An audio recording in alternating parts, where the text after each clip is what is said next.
Your preferences कि आपको इस चैप्टर में कौन सा टॉपिक जो है वो सबसे ज़्यादा हार्ड लगता है।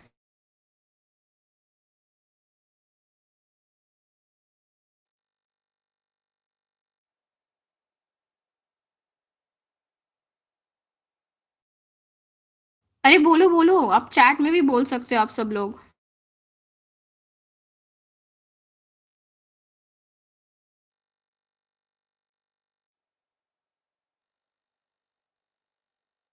ओके ओके, सो इंटीग्रेशन वाला, आई गॉट इट।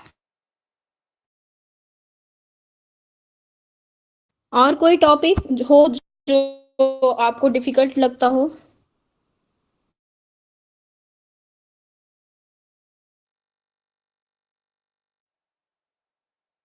ओके, तो आई गेस सब मैक्सिमम बच्चों को इंटीग्रेशन और रीऑर्गेनाइजेशन ऑफ स्टेट्स में ही दिक्कत है। Okay, got it.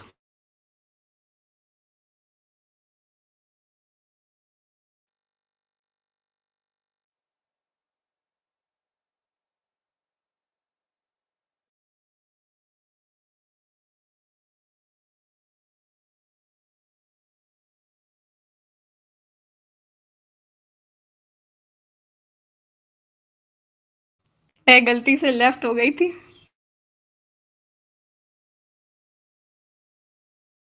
चलो, तो आज हम लोग टॉपिक पढ़ने वाले हैं। चैप्टर तो सबको पता ही है, चैलेंजेस ऑफ नेशन बिल्डिंग हम पढ़ेंगे, जिसमें आज हम पढ़ेंगे challenges for the new nation हम पढ़ेंगे पहले। उसके बाद हम ब्रॉडली हमारे जो 3 चैलेंजेस थे उस चीज़ को हम पढ़ेंगे। उसके बाद हम लोग पढ़ने वाले हैं ये partition, displacement and rehabilitation, process of partition, consequences of partition. उसके बाद मैं आपको कुछ एग्जांपल्स दूंगी जिसमें हमारे पार्टीशन के जो जिस टाइप का उस टाइम पे समय था उसका पूरा डिस्क्रिप्शन दिया गया है। ठीक है। उसके बाद हम लोग पढ़ेंगे महात्मा गांधी का sacrifice.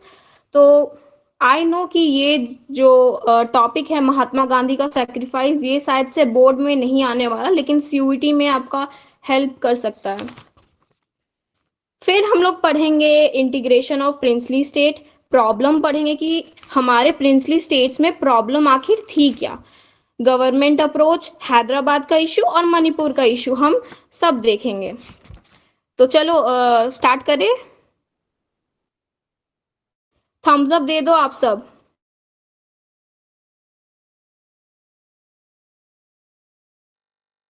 Okay, so let's start the session. इस चैप्टर में ये हम समझेंगे कि हमारा जो इंडिपेंडेंट इंडिया जो है, उन्होंने उसने कितना ज़्यादा स्ट्रगल किया, क्योंकि हमारे इंडिपेंडेंट होने के बाद भी बहुत सारे चैलेंजेस आए जो हमारे जो देश है उसने फेस किया। तो हम उसी चैलेंजेस के बारे में हम पढ़ेंगे, क्योंकि पार्टीशन के साथ जो है ना फ्रीडम तो आ गई थी, लेकिन इसके साथ साथ बहुत सारा वॉयलेंस भी हुआ, डिस्प्लेसमेंट भी हुआ, जिसकी वजह से हमारा जो सेकुलर इंडिया है उसको चैलेंज बहुत ज़्यादा फेस करना पड़ा। फिर दूसरा चीज़ ये है कि पार्टीशन हो गया, ठीक है। अब हमारे जो प्रिंसली स्टेट्स थे उनको हम कैसे इंडिया का पार्ट बनाएंगे, यानी कि इंडिया को जोड़ कर रखेंगे, ठीक है। ये कौन हंस रहा है? प्लीज यार बीच में मत हंसा करो, ठीक है। थोड़ा खराब लगता है, I know my voice is little थोड़ा सा ओवर ज्यादा, लेकिन प्लीज बीच में मत बोला करो। या थैंक यू। फिर हंस रहे हैं ये लोग, छोड़ो, आई डोंट केयर। चलो ठीक है।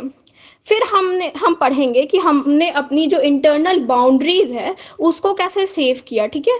फिर अब हम स्टार्ट करते हैं हमारा lesson, challenges for the new nation से, ठीक है। तो क्या होता है कि रात को करीब 14-15 अगस्त को 1947 में इंडिया को इंडिपेंडेंस मिल जाती है। तब जवाहरलाल नेहरू जो हमारे फर्स्ट प्राइम मिनिस्टर थे, उन्होंने एक स्पेशल सेशन रखा था कॉन्स्टिट्यूएंट असेंबली में उसी रात को, जिस फेमस उसमें उन्होंने एक बहुत ही फेमस स्पीच दिया था, जिस स्पीच का नाम है ट्रिस्ट विद डेस्टिनी। तो आपने इस चीज को सुना ही होगा, ठीक है। उसके बाद जब हमारा इंडिपेंडेंस हो जाता है, ठीक है, तो हम लोग, हमारे जो नेता लोग जो थे, लीडर्स थे, उन्होंने ये कहा कि ऐसे तो दो गोल है जिसमें सब लोग जो है वो एग्री कर जाएंगे कि हाँ, दो जो ये जो रूल्स थे ये तो सबको फॉलो करने ही होंगे। पहला जो गोल था कि हम आफ्टर इंडिपेंडेंस, हमारे इंडिपेंडेंस के बाद हमें अपनी गवर्नमेंट जो है वो डेमोक्रेटिक ऑर्डर में चलानी थी। कि उन्होंने ये चीज देख लिया था कि जो ब्रिटिशर्स थे वो जो वॉयलेंस करके गए हैं, वो जो यहाँ पे हंगामा करके गए हैं, वो हमें यहाँ पे नहीं करना। इसलिए वो चाहते थे कि हम अपनी कंट्री को डेमोक्रेटिक ऑर्डर में चलाएं। और दूसरा ये था कि हम जो है सबका भला करेंगे, यानी स्पेशली जो पुअर कम्युनिटी से बिलोंग करते हैं, सोशली डिसएडवांटेज्ड लोग हैं, उनका वेलफेयर करेंगे। क्योंकि उस टाइम पे हमारी बहुत सारी चैलेंजेस थी, जैसे हमारी इकोनॉमी सही नहीं थी उस टाइम पे, फिर पॉवर्टी भी बहुत ज़्यादा थी, तो उसी वजह से बहुत सारी टेंशन थी। लेकिन ये जो चीज़ था ये इजी नहीं होने वाला था, क्योंकि इंडिया, जैसे आपको पता है, कि बहुत ही ज़्यादा डिफिकल्ट सर्कमस्टांसेस में पैदा हुआ था। क्योंकि इसमें बोला जाता, क्योंकि देखो उस टाइम पे हमारी बहुत सारी प्रॉब्लम्स चल रही थी, वॉयलेंस चल रहा था हिंदू मुस्लिम के बीच में, फिर poverty and other other things चल रहे थे। तो यही बोला जाता है कि 1947 में हमारा इंडिपेंडेंस तो हुआ, लेकिन साथ ही साथ जो है ना, वॉयलेंस आया और ट्रॉमा आया डिस्प्लेसमेंट का। चलो अब हम पढ़ते हैं ब्रॉडली 3 चैलेंजेस। हम पढ़े, थम्स अप दे दो। अभी तक ये इंट्रोडक्शन चल रहा था, पढ़े। सत्यम भैया आप भी कुछ बोल दीजिए, सत्यम भैया है ना कि चले गए?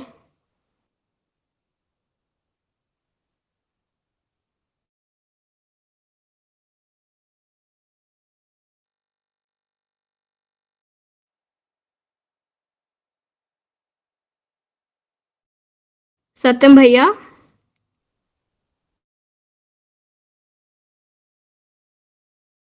हाँ हाँ, तो ठीक है, सब थम्स अप दे दो, फिर हम लोग 3 चैलेंजेस को हमारे पढ़ेंगे, ठीक है।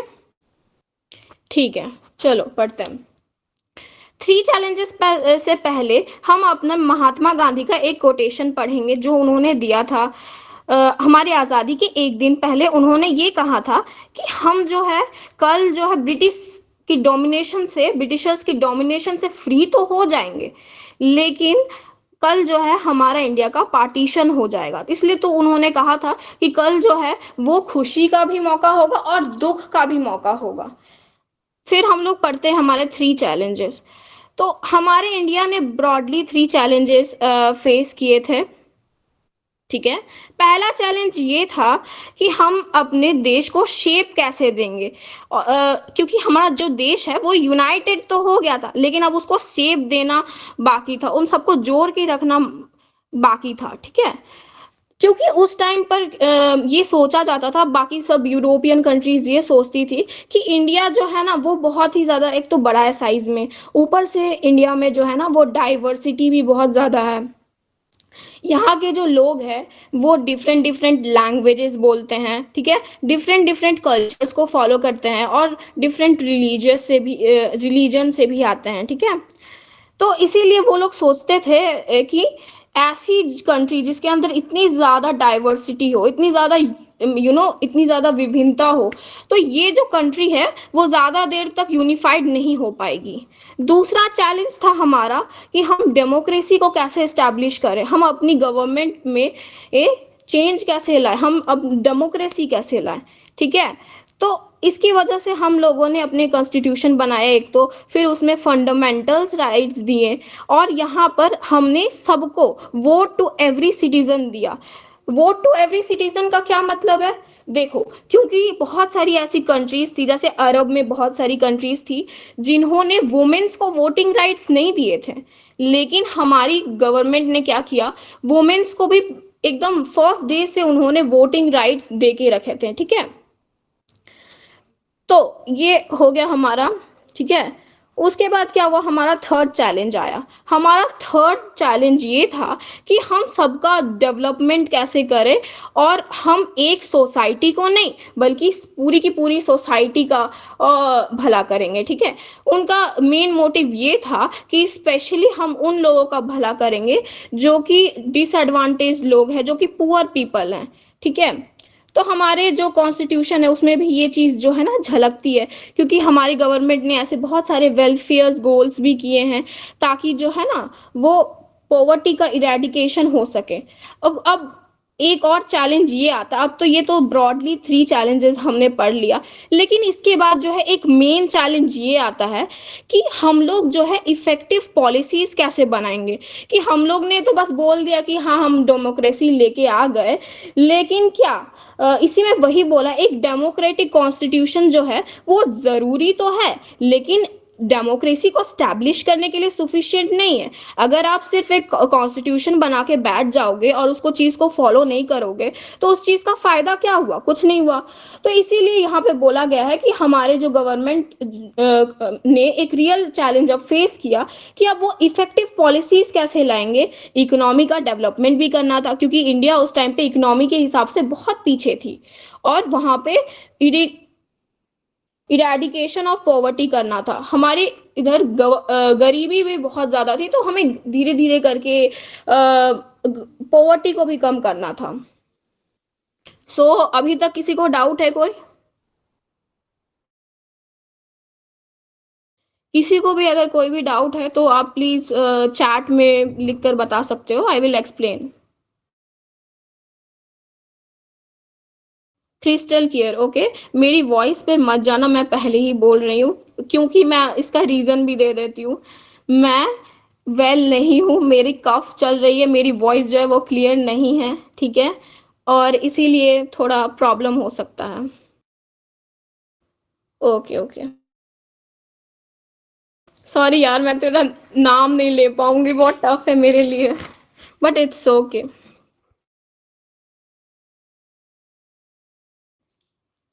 ओके। सो आपको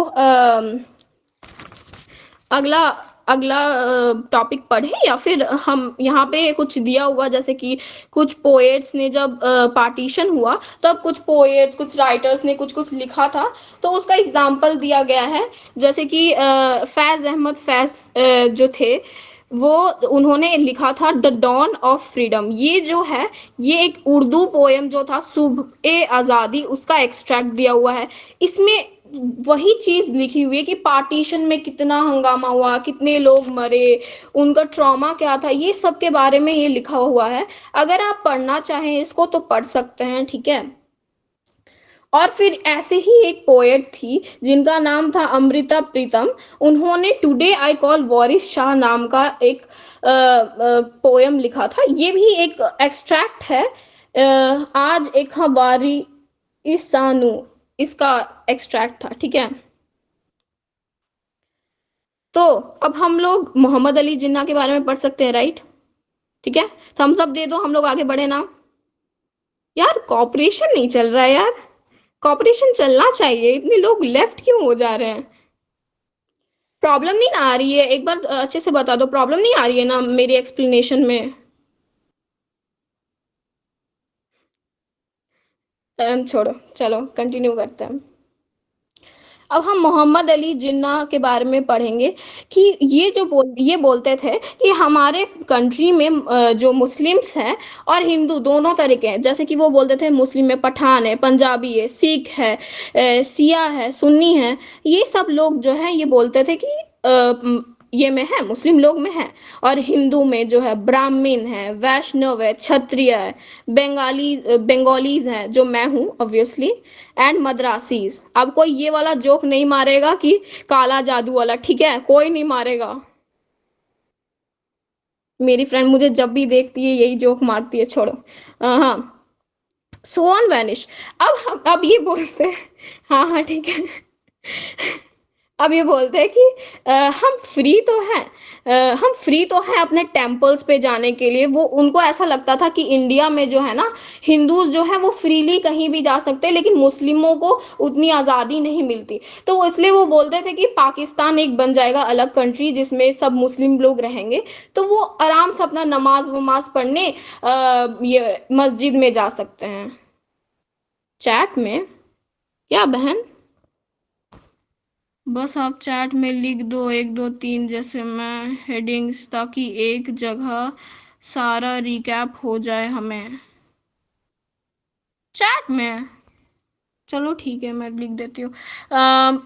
इसके बाद लिख दूँ, लाइक खत्म होने के बाद लिख दूँ तो कोई प्रॉब्लम नहीं है ना? अच्छा, 1 मिनट रुको। रीजंस जैसे आप बता रहे हो, साथ साथ लिख दो शॉर्ट में। बहन देख, मैं लिख तो सकती हूँ लेकिन उसमें टाइम बहुत जाएगा, ठीक है? इसीलिए मैंने पहले ही कहा था, शायद से आप लोग ने ग्रुप में देखा हो कि नहीं, बट मैंने पहले ही कहा था एक एक कॉपी लाना, मैं पॉइंट बता दूंगी, उसको लिखते रहना, ठीक है?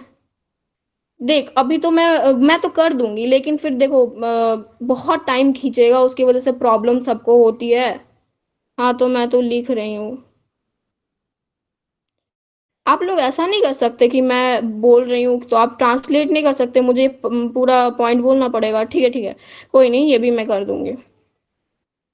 ठीक है, चैट में नहीं लिखूंगी, बट हाँ, मैं आपको पॉइंट्स बता दे रही हूँ।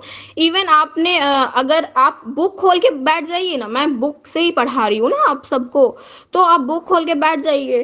पेज नंबर निकालिए, मैं बताती हूँ, पेज नंबर 6 निकालिए आप लोग। उसमें मोहम्मद अली जिन्ना के बारे में दिया गया है।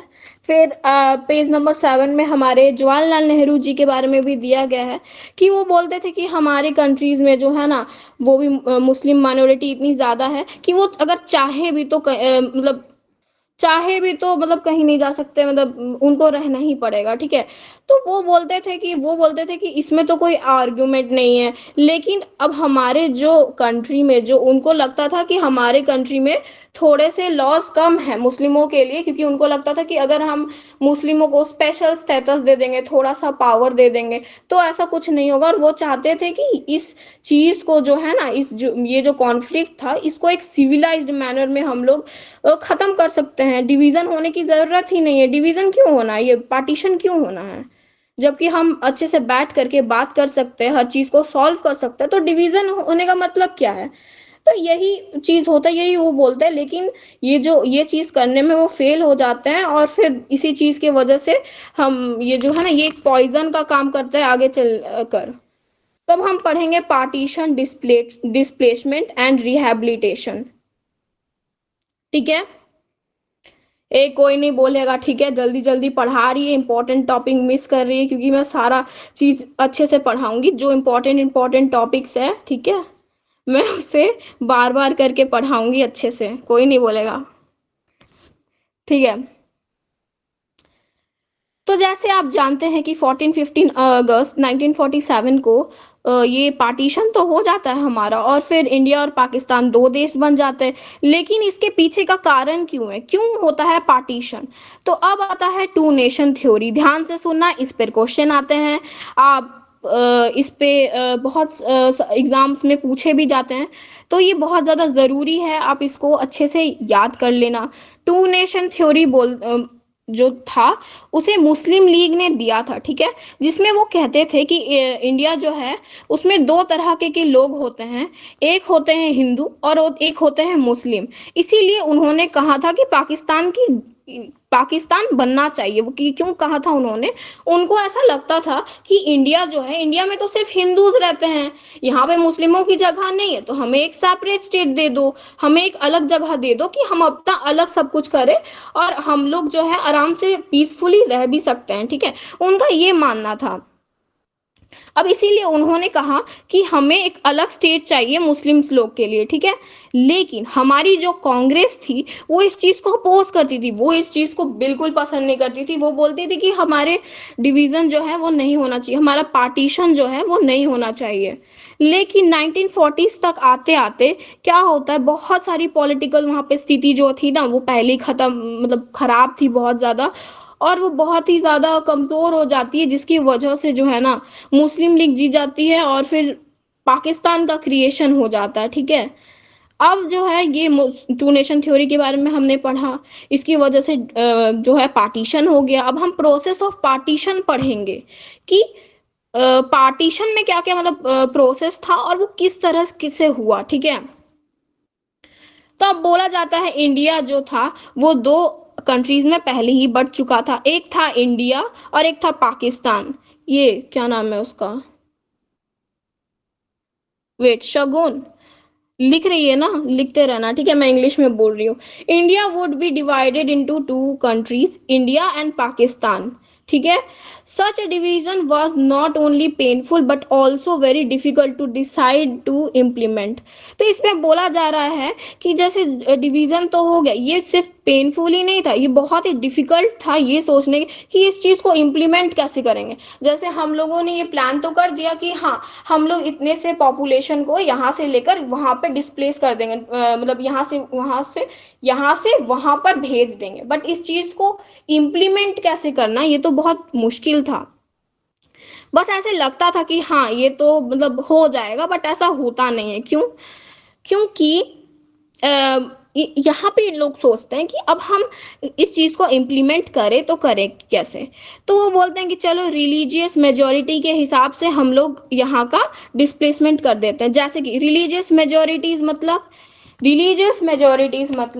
जो एरिया में जितने ज्यादा लोग रहेंगे वो एरिया जो है वो बढ़ जाएगा। जैसे कि देखो, अगर एग्जाम्पल लेके समझो, अगर कोई जगह में हिंदूज ज्यादा हैं, ठीक है, तो वो इंडिया को मिल जाएगा। और जिस जगह में पाकिस्तान यानी कि पाकिस्तान सॉरी बोल दिया मैंने गलती से, मुस्लिम्स ज्यादा है वो पाकिस्तान को मिल जाएगा, ठीक है। तो इस, हाँ मुस्लिम, वही। तो जो, यार, ठीक है, तो जो मुस्लिम लोग जो थे, जिस जगह में ज्यादा मुस्लिम लोग थे वो पाकिस्तान को मिल जाएगा, ठीक है। लेकिन जब हमारा पार्टीशन होता है तो दो जगह में पार्टीशन होता है, आपको तो पता है, क्योंकि हमारी जो सब लोग लेफ्ट क्यों कर रहे हैं, मैं इतना गंदा पढ़ा रही हूँ क्या? सेकेंड हैंड एम्बेरसमेंट हो रही है मुझे, छोड़ो।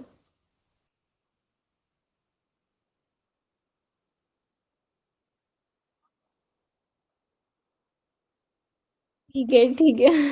आई एम लिटिल टू नर्वस, तो माफ कर देना अगर मैं कुछ गलत पढ़ा देती हूँ तो, ठीक है। तो हमारा जो पार्टीशन होता है, पाकिस्तान, पहले आपको पता था कि पाकिस्तान एक नहीं था, पाकिस्तान दो जगह था। एक था वेस्ट में और एक था ईस्ट में। ईस्ट में अभी जो है वो अभी बांग्लादेश बन चुका है, वहां पे रायोट्स भी हो रहे हैं, आपको पता है, दंगा फसाद हो रहा है वहां पर, कूप चल रहा है वहां पे। और वेस्ट जो था वो हमारा ओरिजिनल,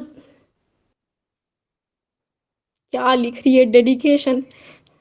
शगुन तू क्लास के बाद मिलना, ठीक है, तेरे से पर्सनली बात करना है मेरे को, ठीक है। बोलो बोलो, कंटिन्यू रखो, यस, यही तो मैं चाहती थी।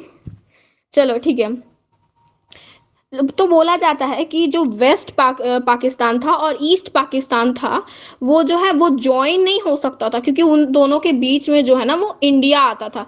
अब कभी अगर आपने मैप देखा हो, आई एज्यूम कि आप सभी ने मैप देखा हो इंडिया का, तो आपने देखा हो बांग्लादेश जो अभी का टाइम पे, उस टाइम पे ईस्ट पाकिस्तान बोला जाता था उसे, और ओरिजिनल पाकिस्तान को वेस्ट पाकिस्तान बोला जाता था। अब उन दोनों को कनेक्ट तो नहीं किया जा सकता क्योंकि इंडिया बीच में है, ठीक है। तो अब यही बोला जाता था कि जो पाकिस्तान है उसको दो टेरिटरीज मिला, एक वेस्ट में और एक ईस्ट में, ठीक है। और फिर वो जो है वो इंडियन टेरिटरी से जो है ना सेपरेट करती थी। सेकेंडली ये बात थी कि हम लोग ने पढ़ा टू नेशन थ्योरी जो है ना, उसने मुस्लिम लीग ने उसे दिया तो था, लेकिन जितनी भी सारी, ऐसा नहीं था कि सारी मुस्लिम मेजोरिटी एरियाज जो थे वो पाकिस्तान का पार्ट बनना चाहते थे। जैसे कि अब इस पे भी क्वेश्चन आ सकता है, ध्यान से सुनना इसको, ठीक है। जैसे कि एक लीडर थे खान अब्दुल गफर खान, ठीक है, इनको बोला जाता था leader of the north western frontier province, ठीक है। ये उसके लीडर थे और इनको फ्रंटियर गांधी के नाम से भी जाना जाता था।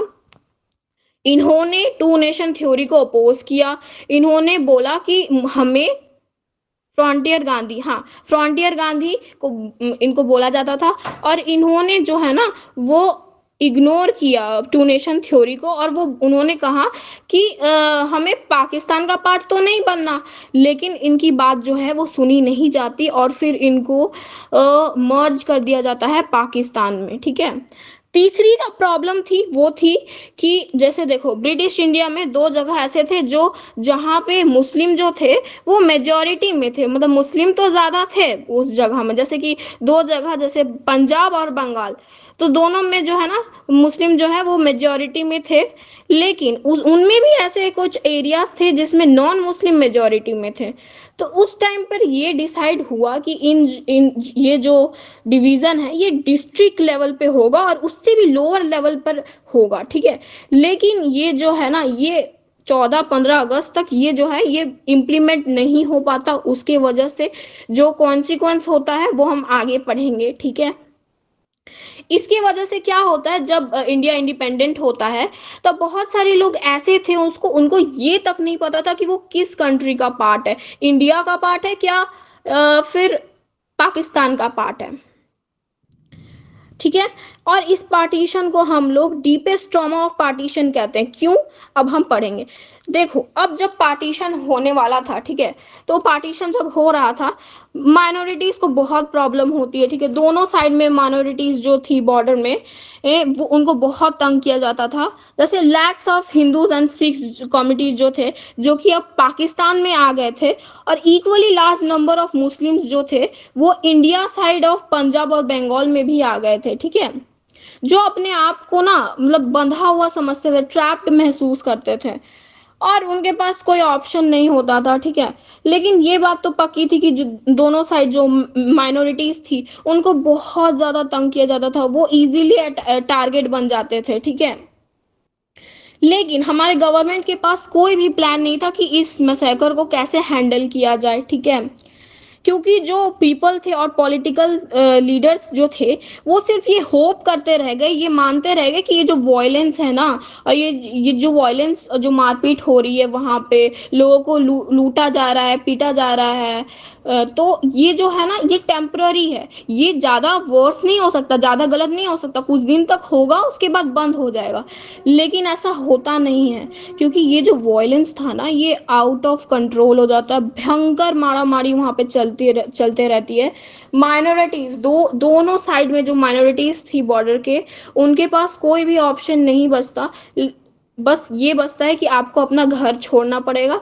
कई बार तो ऐसा होता था कि उनको ना नोटिस दे दिया जाता था कि आपके पास इतना घंटा का टाइम है, आप इस घंटे में अपना जो जो ज़रूरी सामान है उस सामान को लेकर के निकल जाओ यहाँ से। अब आते हैं हम कॉन्सिक्वेंसेस ऑफ पार्टीशन पर, कि हमारा पार्टीशन हो गया, प्रोसेस ऑफ पार्टीशन हम लोग ने समझ लिया। अब कॉन्सिक्वेंसेस ऑफ पार्टीशन भी तो होगा ऑब्वियसली। तो अब हम पढ़ते हैं। तो इनका ना भयानक वहाँ पे वॉयलेंस चलता है, जैसे कि रूथलेस किलिंग होता है, लोगों को ना बहुत बुरी तरीके से मार दिया जाता है, मेम कर दिया जाता है। मेम मतलब समझते हो ना, मतलब एक इंसान को इतनी हद तक मार देना कि वो ठीक ही ना हो पाए, तो ये होता है, ठीक है। लोगों के साथ इतना बुरा सलूक होता है, जैसे सिटीज़ लाइक जैसे लाहौर, अमृतसर और कोलकाता जैसी सिटीज़ जो थे ना वो कॉम्युनल जोन्स में डिवाइड हो गए थे। जैसे जिस जगह में मुस्लिम ज़्यादा थे वो एरिया में हिंदूज और सिख जो थे वो जाना अवॉइड करते थे, और सिमिलरली जिस एरिया में हिंदूज ज़्यादा थे वहाँ पर मुस्लिम लोग जो है वो जाना अवॉइड करते थे, ठीक है। अब ये लोग जो थे ये अपने घरों को छोड़ने के लिए मजबूर हो गए थे, इनके पास कोई ऑप्शन नहीं था, ठीक है। इनकी बहुत ज़्यादा इन्होंने सफ़र किया, इतनी ज़्यादा सफ़र किया इन लोगों ने। उसके बाद इन लोगों को वो टेम्पररी शेल्टर मिला रेफ्यूजी कैंप्स में, ठीक है। अब ये रेफ्यूजीज कैंप क्या था, तो ये जो थे ना ये एक टाइप का टेम्पोररी कैंप हुआ करता था, जिसमें आप अगर आप ट्रैवल कर रहे हो तो आप अगर थक जाते हो तो कुछ दिन के लिए रह सकते हो। ये कुछ दिन का ही था, लेकिन आगे बढ़कर इसको इसमें भी प्रॉब्लम आ जाती है, क्योंकि वहाँ पे जो लोकल्स थे, यानी कि वहाँ के जो लोकल्स थे, वो आपकी बिल्कुल मदद नहीं करते थे। पुलिस जो थी वो तो और बिगड़ी हुई थी, वो तो और मदद नहीं करती थी, ठीक है। और मतलब बोला जाता है कि यहाँ तक जो सबको एक बॉर्डर से दूसरे बॉर्डर जाना पड़ता था, तो वो भी पैदल जाना पड़ता था। उनके पास कोई ऐसा चारा नहीं था कि ये में जाए, साइकिल में जाए, या फिर उस टाइम पे तो थी भी नहीं वैसी हालत की कोई साइकिल वगैरह अफोर्ड भी कर पाता, सॉरी। हाँ, ठीक है, इतना तक हो गया। हाँ, ड्यूरिंग दिस जर्नी, इस जर्नी के दौरान क्या होता था, बहुत सारे मतलब थाउजेंड्स ऑफ वुमेन जो है ना, वो जो है ना किडनैप हो जाती थी, अबडक्ट कर लिया जाती थी दोनों साइड ऑफ बॉर्डर्स में। उसके बाद उनको क्या किया जाता था, उनको किडनैप करके उनका जो है ना रिलीजन जो है वो कन्वर्ट कर लिया जाता था, फिर उनको ज़बरदस्ती उनसे शादी कर लिया जाता था, ठीक है। बहुत सारे केसेस में तो ऐसा हुआ वुमेन के साथ कि अगर वो घर भी आ जाती थी भाग करके, तो उनके जो अपने फैमिली मेंबर्स थे वो खुद ही मार देते थे in the name of honour killing. Honour killing सबको पता है ना, अपनी इज्जत बचाने के लिए। हाँ, तो ये सब होता था। बहुत सारे लोग जो थे, वो उन्होंने रिफ्यूजीज कैंप पे रहना जो है ना, वो सोचा कि चलो रिफ्यूजीज कैंप पे रह लेते हैं। लेकिन यही हो जाती है यहाँ की गड़बड़। क्या होती है गड़बड़? ये लोग रहने वाले थे कुछ दिन तक, लेकिन रह गए यहाँ पे मंथ्स, सालों साल, मतलब क्या महीनों भर महीना यहीं पे रह जा रहे हैं, सालों दर सालों यहीं पे रह जा रहे हैं। तो यहाँ पे क्या होता है कि जब एक जगह पे देखो, आपके पास कोई जगह नहीं है, बस जगह एक है कैंप का, ठीक है, टेम्पोररी कैंप है वो भी। तो क्या होता है कि वहां से जो इतने सारे लोग जो थे, उनके पास एक छोटा सा स्पेस था मान लो, ठीक है। अब वो अपनी पूरी फैमिली को उस स्पेस में कैसे ये कर लेते, कैसे डाल लेते, तो ये बहुत ज्यादा एक प्रॉब्लम हो गया। फिर ऐसे फिर क्या होता है कि पार्टीशन के बाद जो राइटर्स होते हैं, पोएट्स होते हैं, फिल्म मेकर्स होते हैं, दोनों साइड में, जो इंडिया जो साइड है उसमें भी, और पाकिस्तान की जो साइड है उसमें भी। तो ये लोग जो होते हैं ना, ये इन सब के बारे में जो है ना अपने पोएम से, अपने राइटिंग्स के हिसाब से, और अपनी फिल्म में जो है ना, वो इस चीज़ को दर्शाते थे कि कितनी बुरी तरह लोगों को मारा गया था, और कितनी बुरी तरह से जो है ना डिस्प्लेसमेंट का ये जो शौक है वो उनको लगा था। वो अपनी नॉवेल्स में ये लिखते हैं कि कितना भयंकर वहां पे वॉयलेंस हुआ था। शॉर्ट स्टोरी, पोएम्स, इन सब में वॉयलेंस जो है ना, इस चीज को दर्शाया जाता है। यहाँ तक सबको समझ में आ गया? Thums up.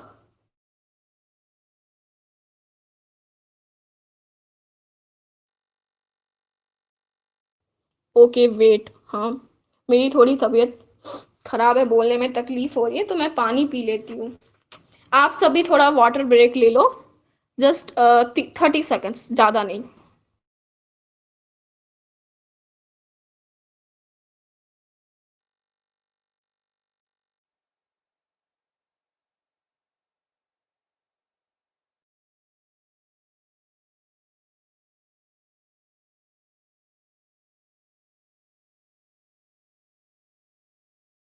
बहन, ये शगुन पे मेरे को डाउट हो रहा है कि ये मेरा बेइज्जती कर रही है कि तारीफ कर रही है।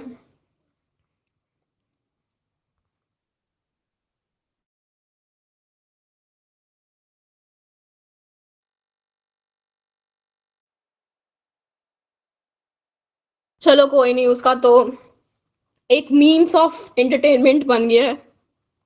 बेइज्जती कैसे, मेरे को लग रहा है जैसे बात कर रही है वैसे। छोड़, पढ़ते हैं आगे।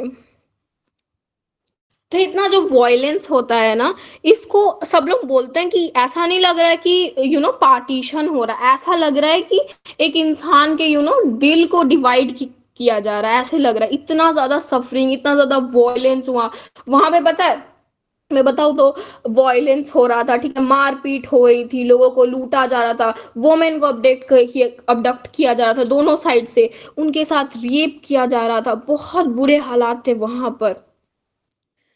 तो ये जो पार्टीशन था इसका मतलब ये नहीं था कि सिर्फ प्रॉपर्टीज का भी sorry my pronunciation skills, properties का ही डिवीजन हुआ या लाइबिलिटीज का ही सिर्फ डिवीजन हुआ, ठीक है, बल्कि एडमिनिस्ट्रेटिव अपेरेंटेस में भी डिवीजन हुआ, जैसे कि फाइनेंशियल एसेट्स में डिवीजन हुआ, जैसे कि थिंग्स लाइक देखो जैसे कि हो गया टैबलेट्स, हो गया चेयर, हो गया टाइपराइटर, हो गया पेपर क्लिप्स, हो गया बुक, ये म्यूजिकल इंस्ट्रूमेंट, इन सब का भी जो है ना वो डिवीजन हो जाता है, इन सबको भी डिवाइड कर दिया जाता है। जो एम्प्लॉयज थे गवर्नमेंट के उनको भी डिवाइड कर दिया जाता है, ठीक है। तो इसको बोला जाता है ये जो था ना ये बहुत ही वॉयलेंट सेपरेशन था, ये बहुत ही बुरा था, मतलब जैसे बोलते हैं ना एक दुख होता है और एक ऐसा दुख जो कभी भर नहीं सकता, तो ये ऐसा दुख था जो जिसको कभी भरा नहीं जा सकता था, ठीक है। और ये बोला जाता है करीब करीब पार्टीशन में करीब करीब 80 लाख लोग जो थे वो एक बॉर्डर से दूसरे बॉर्डर नए बॉर्डर की तरफ गए थे, और उसी के बीच में करीब करीब बोला जाता है कि 5 से 10 लाख लोग जो थे इसी पार्टीशन में जो है ना ये पार्टीशन रिलेटेड वॉयलेंस में मारे गए थे, ठीक है। अब तो हो गया फाइनेंशियल स्ट्रेंथ में हम लोगों ने पढ़ लिया, ठीक है, लेकिन हमारे जो ये डिवीजन तो हो गया, पार्टीशन हो गया, पार्टीशन के कॉन्सिक्वेंसेस भी हमने पढ़ लिया, लेकिन हमारे जो लीडर्स थे वो ऐसा नहीं चाहते थे ना। हमारे जो नेशनल स्ट्रगल्स के जो हीरोज थे, जो जिन्होंने हमारे मतलब बहुत मेहनत किया था इंडिया को इंडिपेंडेंट बनाने के लिए, वो नहीं चाहते थे कि ये पार्टीशन हो। इवन उस टाइम पे बोला जाता था कि इंडिया में जो थी ना 1951 की बात है, ठीक है, नोट करना 1951 की बात है। तो बोला जाता था उस टाइम पर जो था 12% जो है ना टोटल पॉपुलेशन का उसमें मुस्लिम थे उस टाइम पर। तो बोला जाता था कि उस टाइम पर जो था ना ये पार्टीशन के बाद के बोला जाता है कि ये इंडिया की गवर्नमेंट जो है उन सब जो माइनॉरिटीज थी उनके साथ ठीक ठाक व्यवहार करने लगती है बाद में जाकर के। लेकिन उससे फायदा क्या हुआ, पार्टीशन तो हो गया, अब पार्टीशन में तो दोनों कम्युनिटीज झगड़ के मतलब वॉयलेंस करके एक दूसरे को मार दी, अब उससे क्या फायदा हुआ। तो ये जो सिर्फ ये जो पार्टीशन हुआ था ना इसके पीछे सबसे बड़ा हाथ जो था वो मुस्लिम लीग का था। ये लोग अपना फायदा देख रहे थे, इनको ये पर ही नहीं था कि इतना वॉयलेंस हो जाएगा, इतने लोग मर जाएंगे, इनको कोई चीज का परवाह नहीं था, सिर्फ ये अपना फायदा चाहते थे, और इसीलिए इन्होंने हमारा जो पार्टीशन है वो करवाया था। तो अब लोग ये चीज सोचने लगे कि इतना सब चीज तो हो गया, लेकिन अब जो मतलब इंडिया जो बना है, अभी जो नया इंडिया बना है पार्टीशन के बाद जो बचा हुआ इंडिया बना है, क्या वो हिंदू राष्ट्र बन गया, क्या वहां पे सिर्फ हिंदू रहने लगे। तो ऐसा नहीं है, क्योंकि इंडिया में जो है ना हम हर रिलीजन को जो है ना वो इक्वली ट्रीट करते हैं, चाहे वो मुस्लिम हो, चाहे वो सिख हो, चाहे वो फारसी हो, चाहे वो क्रिश्चियन हो, जैन हो, कोई भी हो, हम सभी रिलीजन को बराबर का हक देते हैं। अब ऐसे ही एक मूवी आई थी गरम हवा, ये बहुत ही पुरानी मूवी है। अगर आपके पेरेंट्स ने ये मूवी देखी है तो आप उनसे पूछना कि वहां पर कितने सारे एट्रॉसिटी हुआ था। इस मूवी में सबके बारे में एकदम डिटेल में लिखा गया है, अगर आप ये चीज को पढ़ोगे ना तब आप समझोगे। और हाँ, जो भी पूछ रहे हैं कि नोट्स बनाओ नोट्स बनाओ नोट्स बनाओ, जो भी ऐसा कर रहा है ना कि सबसे पहले नोट्स बनाओ नोट्स बनाओ, नहीं भाई, तुम नोट्स तो बाद में बनाओगे ना, जब तुम चैप्टर को अच्छे से पढ़ लोगे तब तो नोट्स बनाओगे। बिना पढ़े अगर तुम नोट्स बनाओगे तो फिर क्या फायदा। चलो ठीक है। एवरीवन एवरीवन वेंट साइलेंट, लग रहा है जैसे कि मैं हुई नहीं। अरे यार बीच बीच में बोलते रहो यार, खराब लगता है, ऐसा लगता है कि कोई ध्यान ही नहीं दे रहा है। यार मेरी फ्रेंड लीव कर दी, इतना मेहनत से मैंने उसको लिंक शेयर किया था बेचारी, गुस्सा आ रहा है। Pranita continue, yes we will continue. अब हम पढ़ते हैं गांधी जी का सेक्रीफाइस, महात्मा गांधी का सेक्रीफाइस। आप लोग में से मैं एज्यूम कर रही हूँ, ठीक है, क्योंकि मुझे पता है आप लोग सब जो है वो महात्मा गांधी को जानते हो। मैं भी बहुत बुद्धू हूँ, आपसे इतना पिद्दी वाला सवाल पूछ रही हूँ।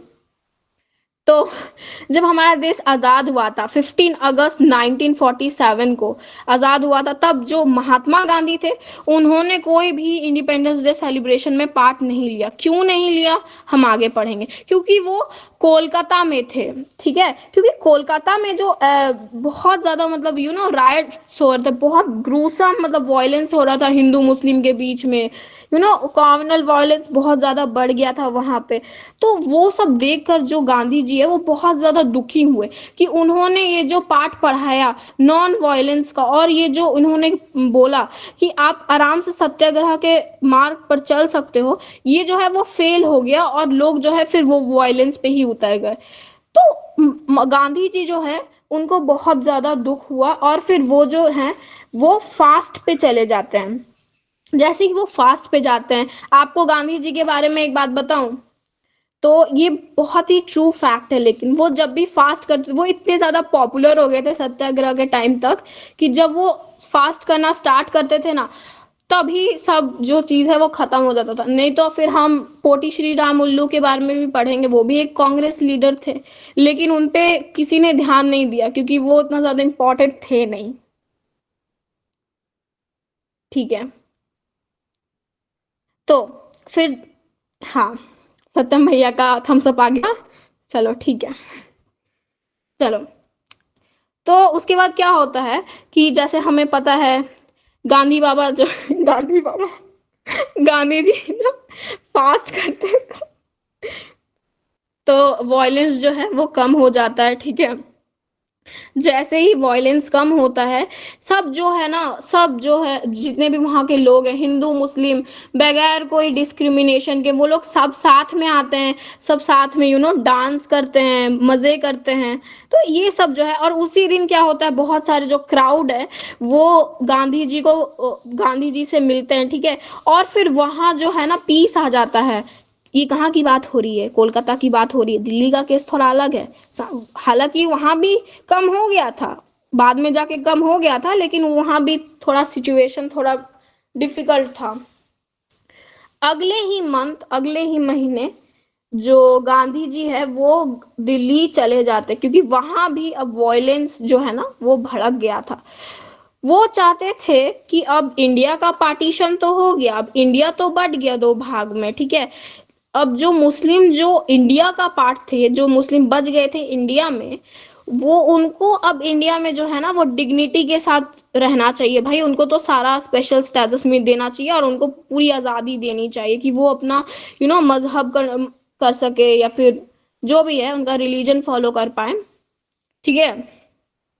और वो ये भी चिंता में करते थे कि इंडिया और पाकिस्तान का जो रिलेशन है फ्यूचर में वो कैसा होगा, क्योंकि वो जानते थे कि अभी तो देखो इतना वॉयलेंस हो रहा है पार्टीशन में, और अब जब इंडिया और पाकिस्तान जब बट गया है तब कितना वॉयलेंस होगा, वो ये भी सोचकर बहुत ज़्यादा डरते थे, ठीक है। और वो इसलिए भी दुखी थे क्योंकि उस टाइम पे आपको पता है कि जैसे ही पाकिस्तान का डिवीज़न हुआ था, हमें अपने फाइनेंशियल एक्सेस में भी उनको अपनी उसको बांटना था, उनको उनके भी कुछ ड्यूज थे जो कि इंडियन गवर्नमेंट ने उनको नहीं दिया था। अगर आप इसमें डिटेल स्टडी करोगे तो उनको पहले ही पता था कि ये जो पाकिस्तान नाम का जो देश बना है, ये जो है वो अपनी भलाई के लिए इस चीज़ को इस्तेमाल करेगा नहीं, बस इंडिया के खिलाफ टेररिज्म के लिए इस्तेमाल करेगा, और वो आज भी करते रहा है, इसमें नो डाउट इन इट, ठीक है। बेचारा करते करते भुखमरी की हालत में आ गया, इतना बुरा हाल हो गया वहां पे, आटा खरीदने के पैसे नहीं है। चलो ये तो जोक था, ना ही ले तो अच्छा होगा। ठीक है। तो क्या करते हैं जब दिल्ली में एकदम वॉयलेंस होता है, ठीक है, तो वो अपना लास्ट फास्ट करते हैं। क्या इतना सच भी नहीं बोलना था, मैं झूठ कैसे बोल दूं, वही बात है ना, मैं झूठ कैसे बोल दूं, मुझे कुछ भी हो झूठ गवारा नहीं है, मैं सच बोलूंगी। तुम्हें पता है एक टाइम तो ऐसे हो गया था जब हम सर्च करते थे ना मीम में, मैंने सर्च किया था टॉयलेट पेपर, और वहां पे आ गया, पता है लिटरली गूगल पे शो हो रहा है पाकिस्तान का मैप। हे भगवान, मैंने लगाया भी था अपने स्टेटस में कि टॉयलेट के हो रहा है पाकिस्तान का मैप ऊपर से।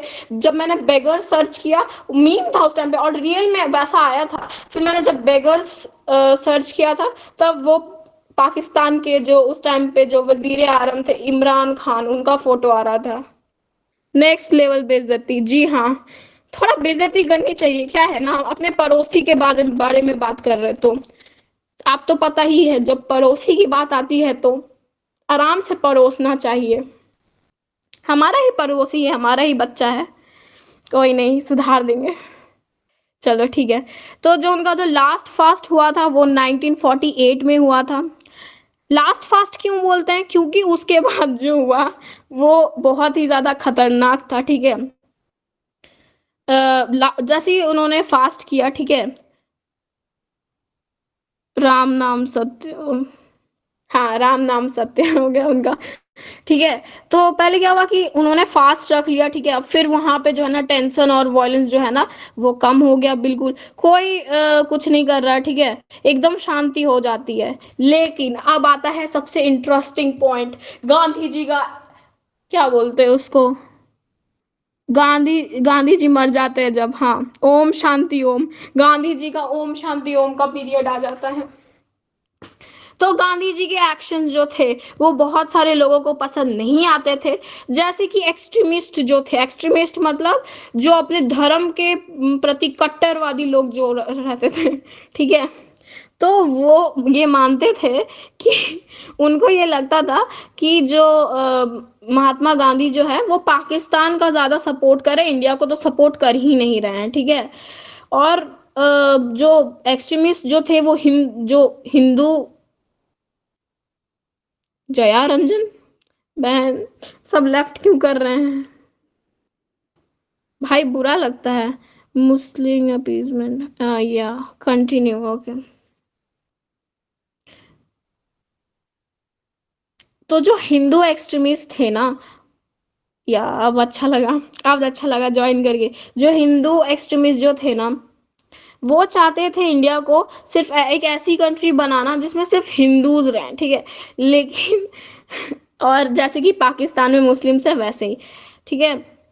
बाकी लेकिन जो गांधी जी जो थे, उनको लगा कि जैसे ये लोग एक्सट्रीमिस्ट लोग थे ना, गांधी जी इनके बारे में जानते तो थे, ऐसा है जैसे देखो, अगर कोई गलत कर रहा है और आपको पता है कि ये वो गलत कर रहा है, क्योंकि आप तो उसको जानते हो, क्योंकि गांधी जी जो थे वो सबको तो जानते थे कि कौन कैसा सोच रहा है, कौन कैसा नहीं। तो उनको ये एक्सट्रीमिस्ट लोगों के बारे में पता था। लेकिन इनको लगा कि ये जो एक्सट्रीमिस्ट लोग जो है ना, इनको ये गलत धारणा में जा रहे हैं, जिस जगह आप जा रहे हो, जिस रास्ते आप जा रहे हो, एक दिन बुरी तरफ फंसोगे, वो वाला मीम, ठीक है, इस पे सूट करता है। हाँ बिल्कुल। हाँ, वो सोचते थे कि अगर हम इंडिया को सिर्फ एक ऐसी कंट्री बनाएंगे जो कि सिर्फ हिंदूज के लिए है, तो वो इंडिया को जो है ना वो डिस्ट्रॉय कर सकता है, वो इंडिया को खत्म कर सकता है, ठीक है। तो इसी वजह से जो है ना एक हिंदू एक्सट्रीमिस्ट जो थे वो बहुत ज्यादा गुस्सा हो जाते हैं और वो बहुत सारे अटेम्प्ट करते हैं गांधी जी को एसेसिनेट करने। क्या बोलते हैं इसका प्रोनाउंसिएशन क्या है, सत्यम भैया जरा बोल दीजिए मुझे। I am very bad at pronunciation, या प्रोनाउंसिएशन। किसका? अरे यार ये असैसिनेट, हाँ आ गया, छोड़ दीजिए, असैसिनेट, हाँ। वो बहुत ज्यादा प्रयास करते हैं गांधी जी को मारने का, लेकिन फेल हो जाते हैं। लेकिन फेल होने के बाद भी वो एक आखिरी प्रयास करते हैं जिसमें वो कामयाब भी हो जाते हैं। कैसे? एक दिन क्या होता है, 30 जनवरी, ये डेट याद रखना बाबू, तुम लोग को बोल रही हूं मैं, बहुत ज्यादा जरूरी है बहनों और भाइयों, कृपया करके ये जो डेट है ये याद कर लीजिएगा। या 30 जन 1948 को ऐसे ही एक एक्सट्रीमिस्ट नथुराम विनायक गोडसे, ठीक है, वो गांधी जी के इवनिंग प्रेयर में जाते हैं दिल्ली में, और उनको 3 बुलेट मार देते हैं, ठीक है, 3 बुलेट से वो मर जाते हैं, फिर वो वहीं पे मर जाते हैं ये। हाँ, नथुराम विनायक गोडसे। या रो क्यों रही है बहन? अच्छा, तो सपोर्ट कर दिए क्या उनको? मैंने ऐसे भी लोगों को देखे हैं जो गांधी जी को पता नहीं क्यों, बट गांधी जी के जो लोग थे ना, लाइक उनके लाइक भरोसे वाले, वो खुद ही बोलते हैं कि गांधी जी गलत करते हैं या सही करते हैं, आई डोंट नो। फॉलोवर, हाँ फॉलोवर। क्योंकि देखो गांधी जी का जो पर्सपेक्शन है ना, वो सब लोगों को पसंद नहीं आता था, ठीक है। कोई कुछ लोग जो है ना, जो हिंदू एक्सट्रीमिस्ट अभी भी जो कट्टरवादी लोग हैं, वो बोलते थे कि नथुराम विनायक गोडसे का पूजा करते थे कि या वाह वाह वाह, वाह वाह मार दिया, वाह वाह वाह वाह, वाह मोदी जी वाह, वाह मार मार दिया। लेकिन उनको ये बात नहीं पता है कि जो नथुराम विनायक गोडसे थे, वो भी एक टाइम पर गांधी जी के ही फॉलोवर थे। ये आपको पता है कि वो भी एक टाइम पे गांधी जी के ही फॉलोवर थे, और फिर उनके कुछ एक्शंस की वजह से उनको वो पसंद नहीं आया। नहीं, तो अब जान लो, वो भी पहले गांधी जी के ही फॉलोवर थे। लेकिन ये जो चीज हुआ ना पार्टीशन के बाद, जैसे देखो क्या होता है ना कि जब उग्रवादी बढ़ जाते हैं ना अपने ये में, एक्सट्रीमिस्ट जब बढ़ जाते हैं, तब क्या होता है देखो। पहला चीज जो था हिंदू मुस्लिम, अब वो जो मुस्लिम के लिए बोले थे कि मुस्लिम जो है हमारे भारत में, उसको स्पेशल प्रोटेक्शन देना चाहिए। उसके वजह से हुआ उनका असैसिनेट, ठीक है।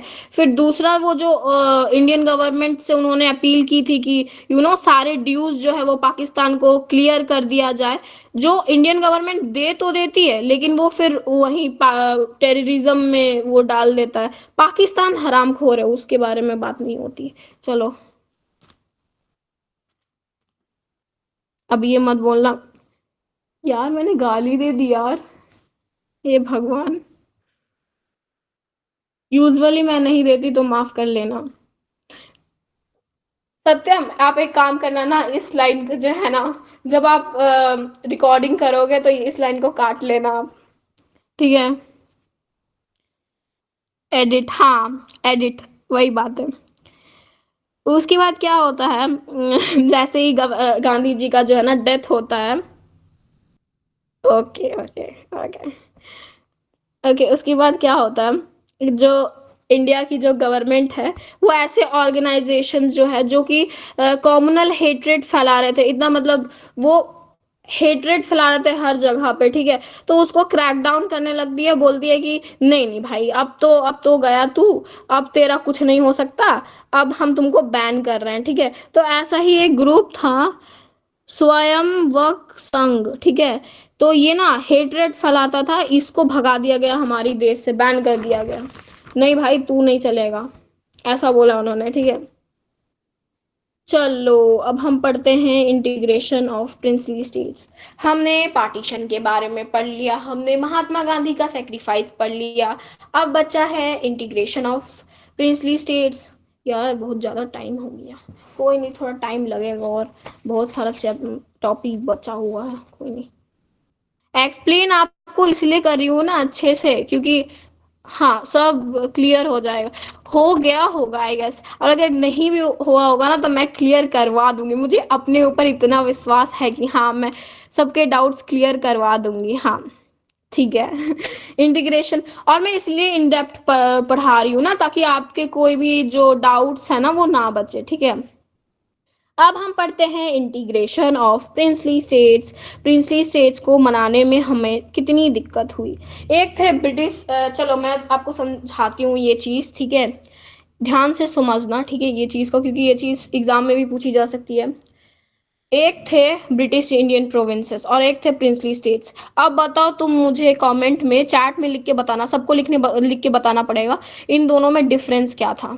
चलो जल्दी जल्दी लिख के बताओ चैट में, आप सब लोग। किसमें? अरे रुको मैं बताती हूँ, देखो, ब्रिटिश इंडिया प्रोविंस और प्रिंसली स्टेट, इन दोनों में डिफरेंस क्या है। या ब्रिटिश इंडियन प्रोविंस ब्रिटिशर्स पे डायरेक्टली रूल करता था, यही यही चीज। शाबाश, क्या नाम है तुम्हारा? I will give you a star. Okay, क्या मस्त बोला इसने, I will give you a star. जिसने भी ये बोला है ब्रिटिश इंडिया प्रोविंस पे ब्रिटिशर्स का डायरेक्टली रूल था, सही बोला है एकदम। हाँ, डायरेक्टली रूल बाय ब्रिटिशर्स, हाँ सही बोला है। आर्या, सही, क्लैपिंग फॉर आर्या आपने बहुत अच्छा बोला। और एक हम थी ना, अरबीना, अरबीना आपने भी बहुत अच्छा बोला है। ठीक है, clapping for both of you. ठीक है। तो जो ब्रिटिश इंडिया जो थे, वो थे जहाँ पे जो ब्रिटिशर्स जो है वो डायरेक्टली रूल करते थे, मतलब वहां पे वो कुछ भी कर सकते थे, अपनी मन मर्जी के वो हकदार थे। और कुछ ऐसे जगह थी, कुछ ऐसे स्टेट्स जहां पर उन्होंने पपेट रूलर्स को बैठा के रखा था, यानी कि वो कहने के लिए राजा रानी है लेकिन वो काम ब्रिटिशर्स के अंडर ही करेंगे, तो उनको बोलते थे प्रिंसली स्टेट्स। ठीक है। उस टाइम पे बहुत सारे प्रिंसली स्टेट्स थे, मतलब बहुत सारे थे। तो उन सबको जोड़ के रखना, उनको जोड़ना बहुत बड़ी एक प्रॉब्लम थी। अब हम प्रॉब्लम के बारे में पढ़ेंगे। Ayush king Hari Singh, I am from JK. Hari Singh का किस्सा तुम लोग जानते हो क्या? कश्मीर का, कश्मीर का इशू थोड़ा सा ये है, पेचीदा है। हम लोग वो चीज जो है ना चैप्टर 8 में पढ़ेंगे, अभी हम लोग को पढ़ना नहीं है कश्मीर का इशू, समझी? आप तो आना शगुन, आप तो आना उस दिन, जिस दिन हम लोग कश्मीर का वो चैप्टर पढ़ेंगे। मेरा स्टैचू सब पीछे नहीं करता है, वाह। सही है, करते रहो। हाँ, जैसे ही जो है ना ब्रिटिशर्स यहाँ से गए जो है ना, तो ब्रिटिश इंडिया का जो है ना वो खत्म हो जाता है, और जो भी प्रिंसली स्टेट्स थे अब उनको हमें अपना पार्ट बनाना था। आयुष, आयुष बेटा, इधर ध्यान दे दे। शगुन से बातें मत कर। ठीक है, कर लेना, क्लास खत्म होने के बाद कर लेना। मैं कॉमर्स से हूँ। है तू कॉमर्स से है तो फिर एक बात बता, तू कॉमर्स से है तो पॉलिटिकल साइंस की क्लास में क्या कर रहा है? स्टोरी मजा आ रहा है, ठीक है। चलो कोई नहीं, यू नो व्हाट, मेरी माँ कहा करती थी कि कोई भी चीज को जानने में बुराई नहीं है, चाहे वो चीज आपके फील्ड में हो या ना हो। वाह वाह वाह, ताली मारो, मेरी मम्मी ने क्या बात बोली है, वाह। हाँ, 100% राइट, या। ठीक है, तो उस टाइम पे करीब करीब सिक्स, बहुत ज़्यादा अब हो गया है मजाक, अब हम पढ़ाई पे वापस लौट के आते हैं, वरना सत्यम भैया हमारी चटनी निकाल देंगे। ठीक है। उस टाइम पे कुछ 565 स्टेट्स थे। ठीक है। जो कि अब तो धीरे धीरे इंडिपेंडेंट हो रहे थे। ठीक है। अब जो ब्रिटिशर्स यहाँ से गए, ऐसे ही थोड़ी चले जाएंगे ब्रिटिशर्स। अब ये लोगों ने अप्लाई की ये कि हम तो चले जा रहे हैं लेकिन आपको जीने नहीं देंगे, अगर हमारा नहीं हुआ तो हम किसी का नहीं होने देंगे। ये लाइन आपने सुनी है? अगर हमारा नहीं हुआ हम किसी का होने नहीं देंगे। यही चीज जो है ये ब्रिटिश गवर्नमेंट को लगा, और इन्होंने जो है ना इंडिया और पाकिस्तान का डिवीजन करा दिया। चलो, अब इंडिया और पाकिस्तान तो इंडिपेंडेंट बन गए थे। इन प्रिंसली स्टेट्स को है ना 3 ऑप्शन दिया गया था, या तो आप इंडिया का पार्ट बन जाओ, या फिर आप पाकिस्तान का पार्ट बन जाओ, या फिर अगर आप इंडिपेंडेंट रहना चाहते हो, आप अलग सा अपना देश बनाना चाहते हो, तो आप इंडिपेंडेंट भी हो जाओ। ठीक है। लेकिन क्या हुआ कि इन सबको इसमें भी बहुत सारी प्रॉब्लम थी, क्योंकि कुछ रूलर्स जो थे वो अपने जो स्टेट है उसको इंडिया का पार्ट नहीं बनाना चाहते थे। पहले जो थे रूलर ऑफ त्रावणकोर जो थे, उन्होंने ये अनाउंस कर दिया था कि वो अपने तो अपने जो स्टेट है उसको तो इंडिपेंडेंट बनाएंगे, उनको किसी के हाथ में नहीं देंगे। फिर निज़ाम ऑफ हैदराबाद, ठीक है, उन्होंने भी यही चीज बोला। ठीक है। और जो नवाब थे भोपाल के, उन्होंने भी ये चीज बोला, सेम चीज तीनों ने बोली, कि वो जो थे ना, वो लोग जो थे वो कॉन्स्टिट्यूएंट असेंबली को ज्वाइन करने में ज्यादा इंटरेस्टेड नहीं थे। अब आते हैं हमारे गवर्नमेंट के अप्रोच के बारे में। हमने ये तो पढ़ लिया कि क्या क्या प्रॉब्लम था, अब हमारी गवर्नमेंट का क्या अप्रोच था ये हम जानेंगे। तो हमारे जो गवर्नमेंट का सिंपल सा ये अप्रोच था कि देखो, ज़्यादा से ज़्यादा इनको ना फ्लेक्सिबिलिटी दे करके इंडिया के अंदर करना है, क्योंकि वो चाहते नहीं थे कि इंडिया का जो बचा हुआ हिस्सा है उसका भी पार्टीशन हो जाए। तो वो चाहते थे कि जितना ज़्यादा हो सके ये जो है ना बाकी के पार्ट्स को इंडिया में शामिल कर लो। वहाँ के जो एक हमारे जो फेमस एक लीडर है सरदार वल्लभ भाई पटेल जी, जो उस टाइम पे इंडिया के डिप्यूटी प्राइम मिनिस्टर, याद रखना आ सकता है, डिप्यूटी प्राइम मिनिस्टर थे और होम मिनिस्टर थे इस टाइम पे। उन्होंने एक बहुत ही बड़ा काम किया। वो क्या करते थे, हर प्रिंसली स्टेट के पास जाकर नेगोशिएशन करते थे, उनके साथ बातचीत करते थे ताकि वो इंडिया का पार्ट बन जाए। कि आप इसी चीज से अंदाजा लगा सकते हो कि उस टाइम पे जब वो नेगोशिएशन करते थे, करीब करीब 26 स्मॉल स्टेट्स थी, ठीक है, जो कि अभी में उड़ीसा, सौराष्ट्र रीजन ऑफ गुजरात को मिला के होता था, और 14 बड़े स्टेट्स थे, 119 स्मॉल स्टेट्स थे, और बहुत अलग अलग तरह के एडमिनिस्ट्रेशंस थे।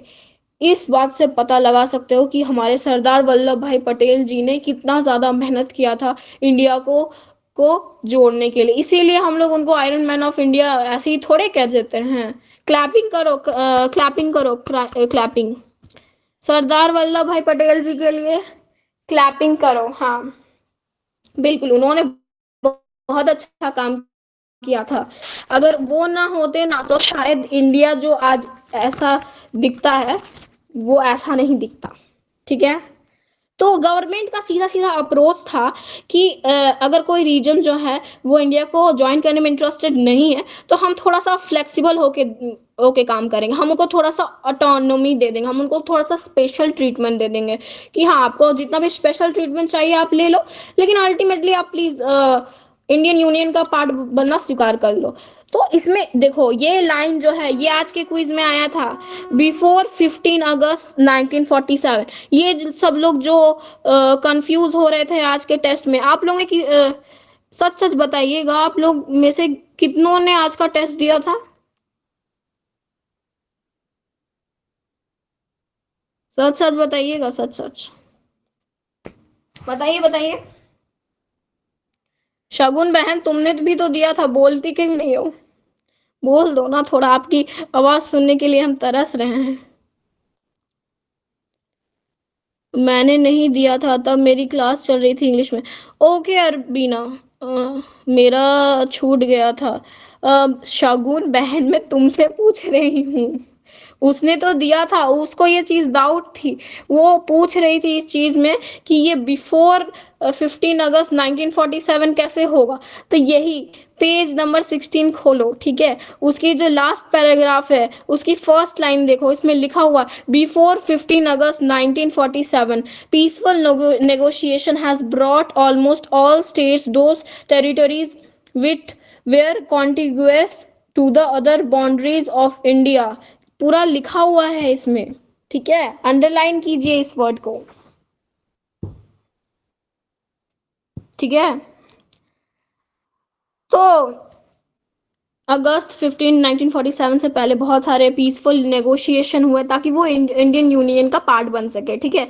जो रूलर्स थे उनको सिंपली कुछ नहीं करना पड़ता था, एक डॉक्यूमेंट होता था जिसका नाम था इंस्ट्रूमेंट ऑफ एक्सेशन, ठीक है, इसको साइन करना होता था। इसका मतलब होता था कि जैसे ही वो इस डॉक्यूमेंट को साइन करेंगे ना, वो तुरंत ही इंडियन यूनियन का पार्ट बन जाएंगे, ठीक है, और उनको कोई प्रॉब्लम नहीं होगी, बस यही था, ठीक है। Accession of the princely states, देखो अब क्या होता है कि बात तो बहुत सिंपल थी कि आपको सिर्फ इंस्ट्रूमेंट ऑफ एक्सेशन साइन करना था, आप इंडिया के पार्ट बन जाओगे। लेकिन ये इतना भी इजी नहीं था। इजी टास्क क्यों नहीं था? क्योंकि वहाँ पे कुछ स्टेट्स ऐसे थे जैसे कि जूनागढ़ हो गया, हैदराबाद हो गया, कश्मीर हो गया, मणिपुर हो गया, ये चार जगह जो थे ना, ये इनको मनाना बहुत डिफिकल्ट था, क्योंकि ये लोग जो थे ना, ये लोग मानते ही नहीं थे इजीली, बहुत थोड़े थोड़े थोड़े ढीठ टाइप के थे, ठीक है। जब आप बोलते हो ना, देखो सुनो, ये एग्जाम्पल बहुत अच्छा है। जब कोई छोटा बच्चा कोई गलती करता है, उसके मम्मी पापा उसको लॉलीपॉप देकर शांत कराते हैं, राइट? हाँ, वाला तो पंडित जाकर मित्र था, हाँ।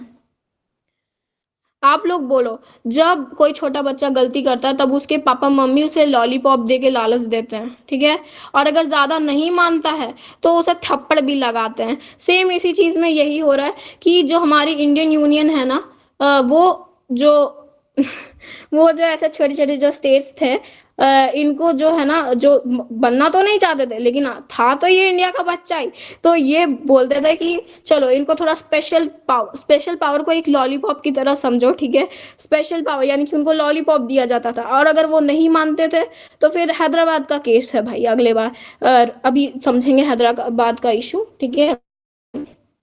फिर वही है, कश्मीर का इशू हम चैप्टर 8 में पढ़ेंगे। हैदराबाद और मणिपुर में देख लेते हैं भाई क्या होता है।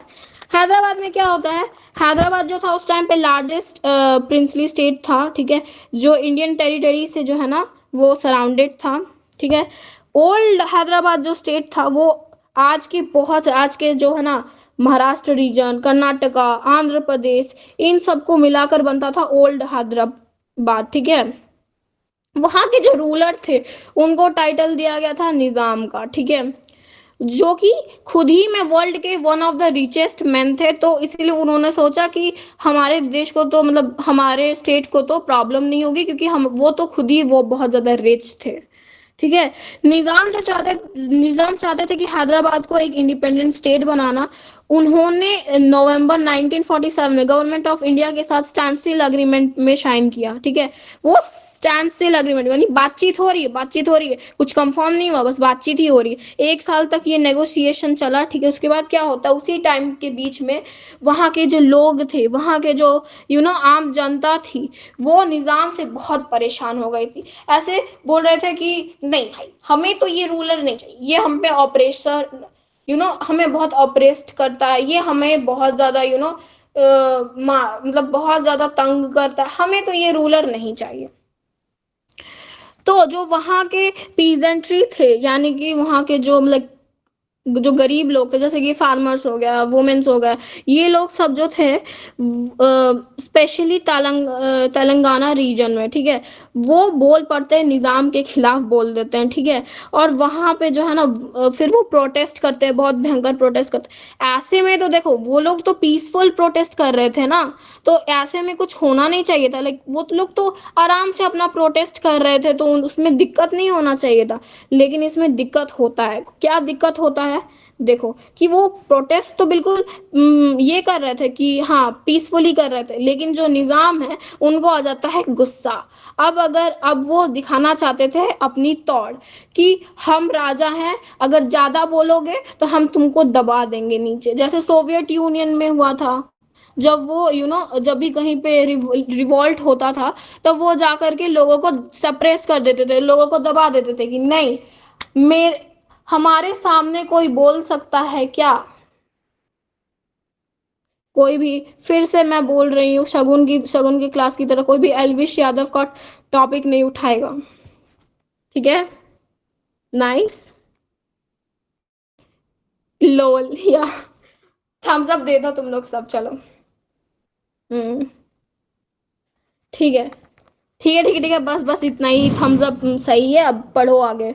तो ना वो क्या करते हैं, वो इन सबको कंट्रोल करने के लिए ना अपनी एक पैरामिलिट्री फोर्स थी उनकी, जिनको राजाकर्स बोलते थे, ठीक है, वो लोगों पे छोड़ दे। और ये राजाकर्स भाई इतना वायलेंस करते, इतना लोगों को मारते हैं, लाइक ये इतना लोगों को मारते हैं, परेशान करते हैं, स्पेशली जो कि नॉन मुस्लिम्स थे ना, उन लड़कियों पे ज्यादा अत्याचार करते, मर्डर करते थे, मेम कर देते थे, रेप कर देते थे लड़कियों का, लूट कर ले जाते थे, ये भयंकर वायलेंस करते थे। लेकिन जब हमारी सेंट्रल गवर्नमेंट को ये सब पता लगता है, तो वो आर्मी को भेज देते हैं। इन 19 सितंबर इन सितंबर 1848 में जो है ना हमारी इंडियन आर्मी जो है वो निज़ाम के फोर्सेस से कंट्रोल छीन लेती है। और फिर कुछ दिन ये लड़ाई वड़ाई के बाद जो निज़ाम है 1948 या तो निज़ाम जो है वो सरेंडर कर देते हैं, और हैदराबाद जो है वो फाइनली इंडिया का पार्ट बन जाता है। नाउ क्लैपिंग, हैदराबाद इंडिया का पार्ट बन गया। या ये अब हम पढ़ेंगे मणिपुर का इशू कि मणिपुर में क्या ये था। फिर हम लोग पढ़ेंगे एक बहुत ही इंपॉर्टेंट टॉपिक है इसमें, पिक्चर बेस्ड क्वेश्चंस, इसको भी हम लोग सॉल्व करेंगे। ये मेरी बहन का बर्थडे, क्या, ये मेरी बहन के बर्थडे के 2 दिन बाद। ओ, ओ, वाह, अच्छी बात है, ठीक है। चलो फिर हम लोग, आप लोगों को कोई दिक्कत है अभी तक के सेशन में, कोई प्रॉब्लम हो या फिर कोई कोई भी डाउट? सुनो मेरी बात ध्यान से, जो भी डाउट है यहीं पूछो, ठीक है? बाद में दूसरों से मेरी शिकायत मत करना कि बहुत क्या घटिया आवाज है, क्या घटिया पढ़ाई है। देखो आई लाइक हॉनेस्टी, ठीक है, चाहे वो ब्रूटल हो या फिर कुछ भी हो। अगर आपको गंदा लगता है तो आप गंदा भी बोल सकते हो, लेकिन अगर आपको अच्छा लगता है तो आप थोड़ा थोड़ा तारीफ भी कर सकते हो। क्लियर है? क्लियर है, okay okay okay. Thumbs up दे दो, मणिपुर का टॉपिक पढ़ें। या thank you thank you thank you. चलो हम लोग मणिपुर का टॉपिक पढ़ते हैं। तो कुछ दिन पहले, इंडिपेंडेंस के कुछ दिन पहले, आप सभी को पता है कि वहां पे महाराजा थे, ठीक है? मणिपुर के जो महाराजा थे, बोध चंद्र सिंह, नाम याद रखना आ सकता है, बोध चंद्र सिंह उनका नाम था। उन्होंने इंस्ट्रूमेंट ऑफ एक्सेशन साइन तो कर लिया था इंडियन गवर्नमेंट के साथ, लेकिन वो मतलब ये नहीं थे, उन्होंने एश्योरेंस तो दे दिया था कि हाँ ये मणिपुर जो है वो इंडियन यूनियन का पार्ट बन जाएगा, ठीक है? लेकिन क्या होता है, वहां की पब्लिक जो है ना, उससे पहले जो है ना, वो राजा पे ना प्रेशर डालने लगती है कि हमें तो इलेक्शन कराना है मणिपुर में। तो 1948 में जून के महीने में मणिपुर में जो है ना वो इलेक्शन होता है, ठीक है? और ये जो है ना, ये स्टेट जो है ना वो एक कॉन्स्टिट्यूशनल मोनार्ची बन जाती है। और जो मणिपुर जो है वो was the first part of India बनता है to hold an election based on universal adult franchises, ठीक है? आ गया समझ में सबको? आ गया ना? या या तो वहां पे जब इलेक्शन होता है तब वहां पे लेजिस्लेटिव असेंबली बनती है मणिपुर की, ठीक है? जो कि क्वेश्चन करती है, अब किस चीज को क्वेश्चन करती है? वो क्वेश्चन करती है कि मणिपुर को इंडिया का भाग क्यों बनना चाहिए, मणिपुर अपना इंडिपेंडेंट रह सकता है। तो वो क्वेश्चन करते थे ये चीज को।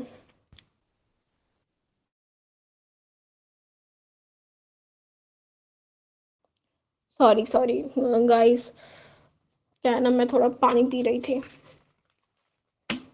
ठीक है? तो उसके बाद क्या होता है, वहां की जो पार्टी थी वो नहीं चाहती थी कि इंडिया के साथ जो है ना मणिपुर मर्ज हो। लेकिन वहां पर जो अदर पार्टी थी, जैसे कि कांग्रेस के जो लोग थे, वो तो चाहते थे कि मणिपुर जो है वो इंडिया के साथ मर्ज हो जाए, ठीक है? लेकिन वहां की पार्टी ने इस चीज को अपोज किया। अब गवर्नमेंट ऑफ इंडिया क्या करती है,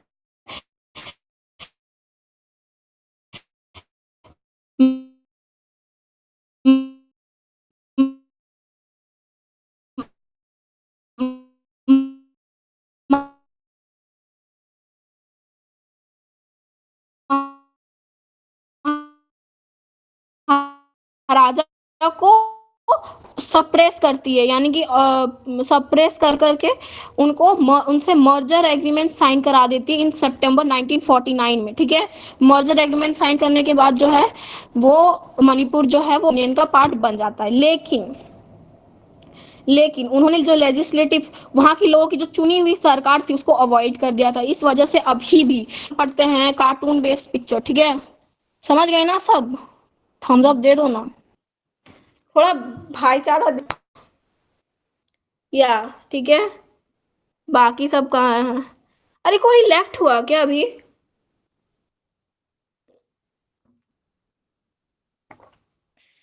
आई गेस नो। चलो ठीक है। नीचे में नीचे में कार्टून बेस कार्टून है। इस कार्टून में है कि इस कार्टून में बताया गया है वहाँ के रूलर्स, प्रिंसली स्टेट्स के जो रूलर है और वहाँ के जो पीपल है उनका रिलेशन बताया गया है। और ऑल्सो पाटिल का अप्रोच बताया गया, सरदार वल्लभ भाई पटेल जी का अप्रोच बताया गया है इस इशू को रिजॉल्व करने में। तो ये जो पिक्चर है जो नीचे दिया हुआ है पेज नंबर 18 में, जो नीचे पिक्चर है, ये बहुत ज़्यादा कंट्रोवर्शियल है। क्यों है कंट्रोवर्शियल? क्योंकि इधर के जो हमारे जो राइट साइड में जो है वो सरदार वल्लभ भाई पटेल जी है, और लेफ्ट साइड में हमारे बोध चंद्र सिंह हैं। उनको दिखाया गया है कि वो जो है ना, वो लोगों की चुनी हुई सरकार के ऊपर बैठे हुए हैं, और वो उन पे ऑपरेस कर रहे हैं, उनको उनको तंग कर रहे हैं, और वो बैठे हुए हैं आराम से। ये जो बेचारा जो चुनी हुई जो सरकार है वो कुछ नहीं कर पा रही। और जो हमारे सरदार वल्लभ भाई पटेल है, वो उन मणिपुर की जो चुनी हुई सरकार है उनसे कुछ नहीं पूछती, बल्कि जो वहाँ के जो राजा है वो डायरेक्टली राजा से बात करती है और बोलती है नहीं नहीं आप उठो नहीं, बस मुझे ये साइन करके दे दो। ये जो डॉक्यूमेंट है, ये मर्जर एग्रीमेंट की बात हो रही है कि आप उठो नहीं, बैठे रहो, लेकिन बस मुझे ये मर्जर एग्रीमेंट साइन करके दे दो।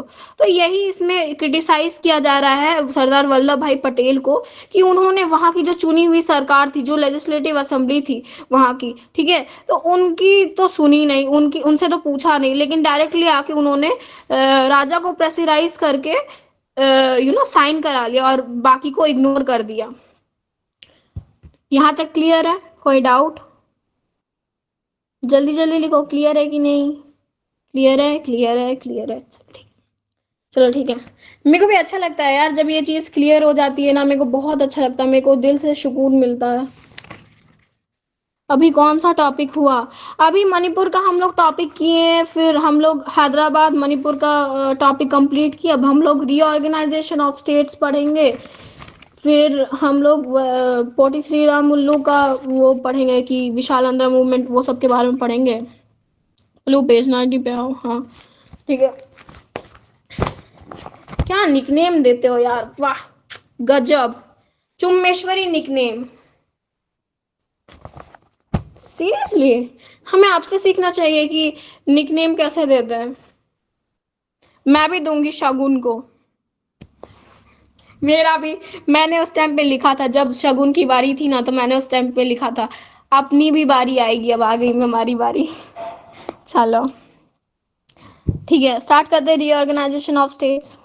हाँ लोल, तो लोल ही लिखती रह जा। मेरी शामत आएगी। सही है, तो तेरी शामत आएगी। रीऑर्गेनाइजेशन ऑफ स्टेट्स, चलो ठीक है। ठीक है, अब जो था, देखो अब तो सारा चीज हो गया था। अब हमने जो प्रिंसली स्टेट्स था उसे भी इंडिया का पार्ट बना लिया था।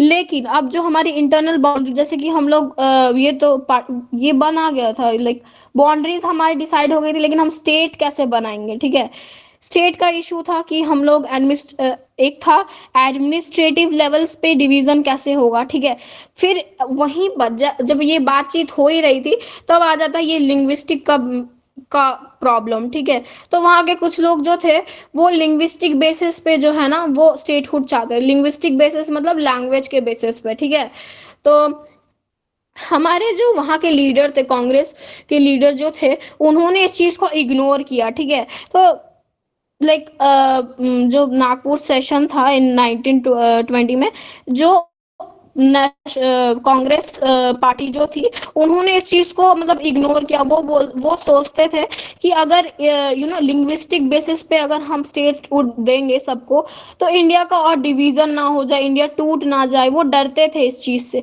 और इसीलिए उन्होंने इस चीज को मना कर दिया। इन्होंने कहा कि अभी के लिए इस पे नहीं देखते हैं, बाद में जाकर के इसके बारे में सोचेंगे। बिकॉज उनके लिए नेशनल यूनिटी प्राइमरी थी। हाँ, क्योंकि उनके लिए जो है ना नेशनल सिक्योरिटी जो थी वो सबसे ज़्यादा ज़रूरी है। क्योंकि आप शायद से ये चैप्टर भी है सिक्योरिटी वाला, राइट शगुन? हाँ, एक चैप्टर भी है सिक्योरिटी रिलेटेड, या तो आप उसमें पढ़ोगे इस चीज़ के लिए कि नेशनल सिक्योरिटी से ज़्यादा बड़ा कुछ नहीं होता। ठीक है, हाँ चैप्टर 5, या सब पता है इस लड़की को। मुझे तो लगता है ये डिटेक्टिव है, लगता है सब पता है इसको। हाँ, तो उसके क्या, चलो ठीक है। तो ठीक है, ये सब होता है। लेकिन जब गवर्नमेंट जो है, मेरा राज मत खोलो बेटा, तेरे तो बहुत राज पकड़े हैं मैंने, अभी तो स्टार्ट नहीं किया खोलना। जब स्टार्ट करूंगी तब तो समझ जा। छोड़। बहन मुझसे पंगा ले रही है। कोई नहीं, अरे मजाक में बोला था, रियली में हर्ट मत हो जाना, ठीक है। ठीक है।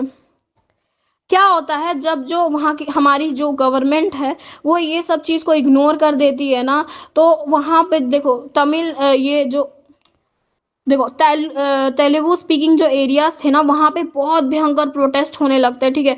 जो ओल्ड तब पे हम लोग बोलते थे उसको ओल्ड मद्रास प्रोविंस, जो कि अभी के टाइम पर तमिलनाडु, आंध्र प्रदेश, केरला और कर्नाटका को मिला के बोल बनता था, ठीक है। तो वहां पे एक मूवमेंट चला, विशाल आंध्र मूवमेंट, ठीक है। विशाल आंध्र मूवमेंट क्या होता है, एक ऐसा मूवमेंट जिसमें वो चाहते थे कि हमें एक अलग लिंग्विस्टिक बेसिस पे एक सेपरेट स्टेटहुड दे दिया जाए आंध्र रीजन को, ठीक है। ठीक है। तो जैसे जैसे जो ये जो प्रोटेस्ट है इसमें मतलब तेजी आई, जो हमारी जो लेकिन जो हमारी सेंट्रल गवर्नमेंट है वो एकदम चुप रही, वो कुछ नहीं बोलती थी, वो एकदम चुप रही, इस विषय में वो कुछ बोलती ही नहीं थी। तो वहां के जो एक लीडर थे पोटी श्री राम उल्लू, आप इनके बारे में पढ़ोगे, ये जो थे ये एक कांग्रेस लीडर थे और ये गांधी जी के बहुत बड़े भक्त थे।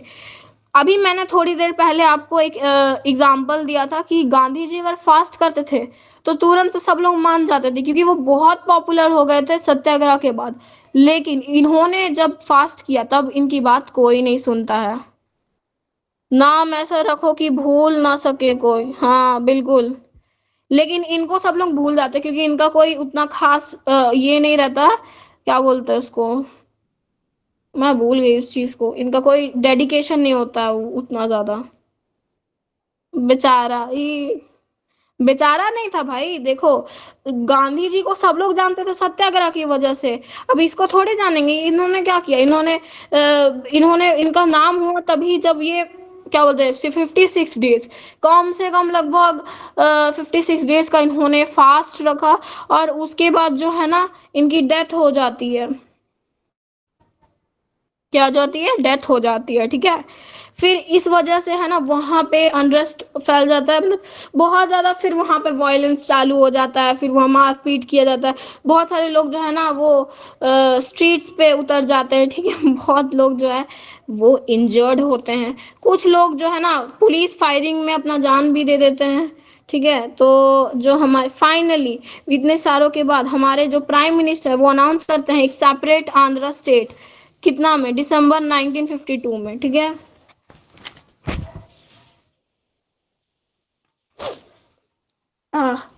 नेक्स्ट पेज में आओ यहाँ पे, या सत्यम भैया थम्स अप दे रहे हैं, इसका मतलब क्लियर है, चलो ठीक है। मुझे वही लग रहा था कि सबको समझ में आ रहा है कि नहीं।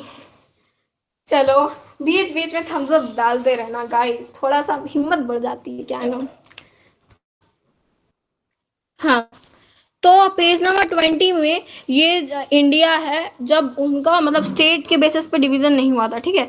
आप देखो इसमें नीचे में दिया हुआ, name the original states from which the following states were carved out. मैं आपसे क्वेश्चन पूछूंगी, आपको ये जवाब देना है कि कौन से स्टेट से वो जगह जो है वो कार्व्ड आउट हुआ था। ये क्वेश्चन आया था, चलो बताओ मुझे। मेघालय किससे कार्व्ड आउट हुआ था, आप लोग कमेंट चैट में बताइए। आसाम, राइट। चलो चलो चलो जल्दी। हाँ, असम, असम असम असम, यार चलो, चलो ठीक है। गुजरात,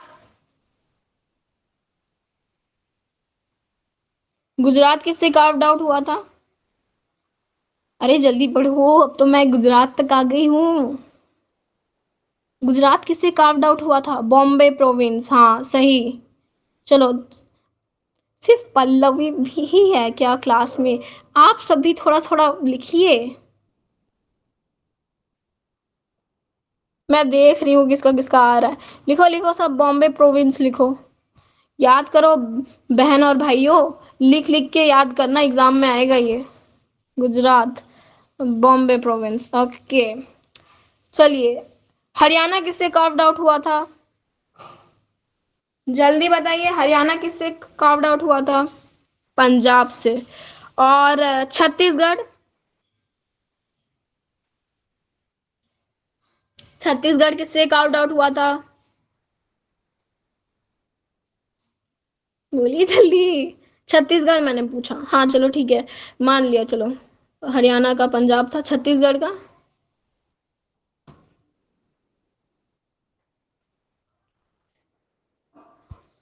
अरे कोई तो आंसर दे दो। मेरे को हमेशा ये प्रॉब्लम होती थी चैट में, टाइपिंग स्किल्स मेरी बहुत ही बेकार है, इसलिए मेरे को टाइम लगता था। ये शगुन ने भी क्वेश्चन पूछा था, मेरा यही हालत हो गया था। मेरे को आता था, ठीक था, ठीक है, लेकिन मेरी लैक ऑफ राइटिंग स्किल्स की वजह से ना मैं जल्दी लिख नहीं पाई। हाँ, ये किसने लिखा, आयुष पांडे। या सही है, Madhya Pradesh. Yeah right bro, you are right. चलो मैं बताऊंगी, ठीक है, क्वेश्चन पूछती हूँ आपसे। Name two states that were affected by the partition of the country. ऐसे दो स्टेट्स के बारे में बताओ जो कि पार्टीशन से सबसे ज्यादा अफेक्टेड हुए थे। हाँ, पंजाब और बंगाल, पंजाब और बंगाल, हाँ सही है। अरबीना और पल्लवी, वेरी गुड। गाइस आप तो इतने इतने ज्यादा होशियार कैसे हो। जय Ranjan, clapping for three of them. और हाँ, ये आयुष के लिए भी यार, इन्होंने बहुत मेहनत की, इन्होंने कम से कम गैस किया। Oh my god. Name two states today that were once a union territory. ऐसे टू स्टेट्स का नाम बताना है जो कि पहले यूनियन टेरिटरी थे, अब नहीं है। चलिए बताइए, गैस कीजिए। ये इससे इजी क्वेश्चन आई गेस नहीं आए होंगे। किसी को अगर पता है तो आप हाँ लिख दे सकते हो, नहीं तो फिर मैं बता रही हूँ। आता है आपको? नहीं नहीं, मणिपुर नहीं, देखो यूनियन टेरिटरी थे पहले, मैं बता देती हूँ, नहीं नहीं, हिमाचल प्रदेश नहीं, त्रिपुरा और गोवा थे। ठीक है, वो पहले यूनियन टेरिटरी थे। हाँ, गोवा और त्रिपुरा थे पहले यूनियन टेरिटरी थे, फिर जा करके स्टेट्स बने। ठीक है। ओके। स्माइल। अब ठीक है, तो चलो अगेन एक और कार्टून बेस्ड क्वेश्चन आ गया था। इससे रिलेटेड मैं आपको एक फैक्ट बताती हूँ, ठीक है। हाँ, तो इससे रिलेटेड मैं एक फैक्ट बताती हूँ। ये सेम चीज़ जो थी ना, एक लड़की ने क्वेश्चन में पूछा था, ये पिक्चर बेस्ड क्वेश्चन से रिलेटेड। जो पिक्चर दिया हुआ है 21, पेज नंबर 21 में, यहाँ struggle for survival captures temporary impression of demand for linguistic test. ये था क्वेश्चन।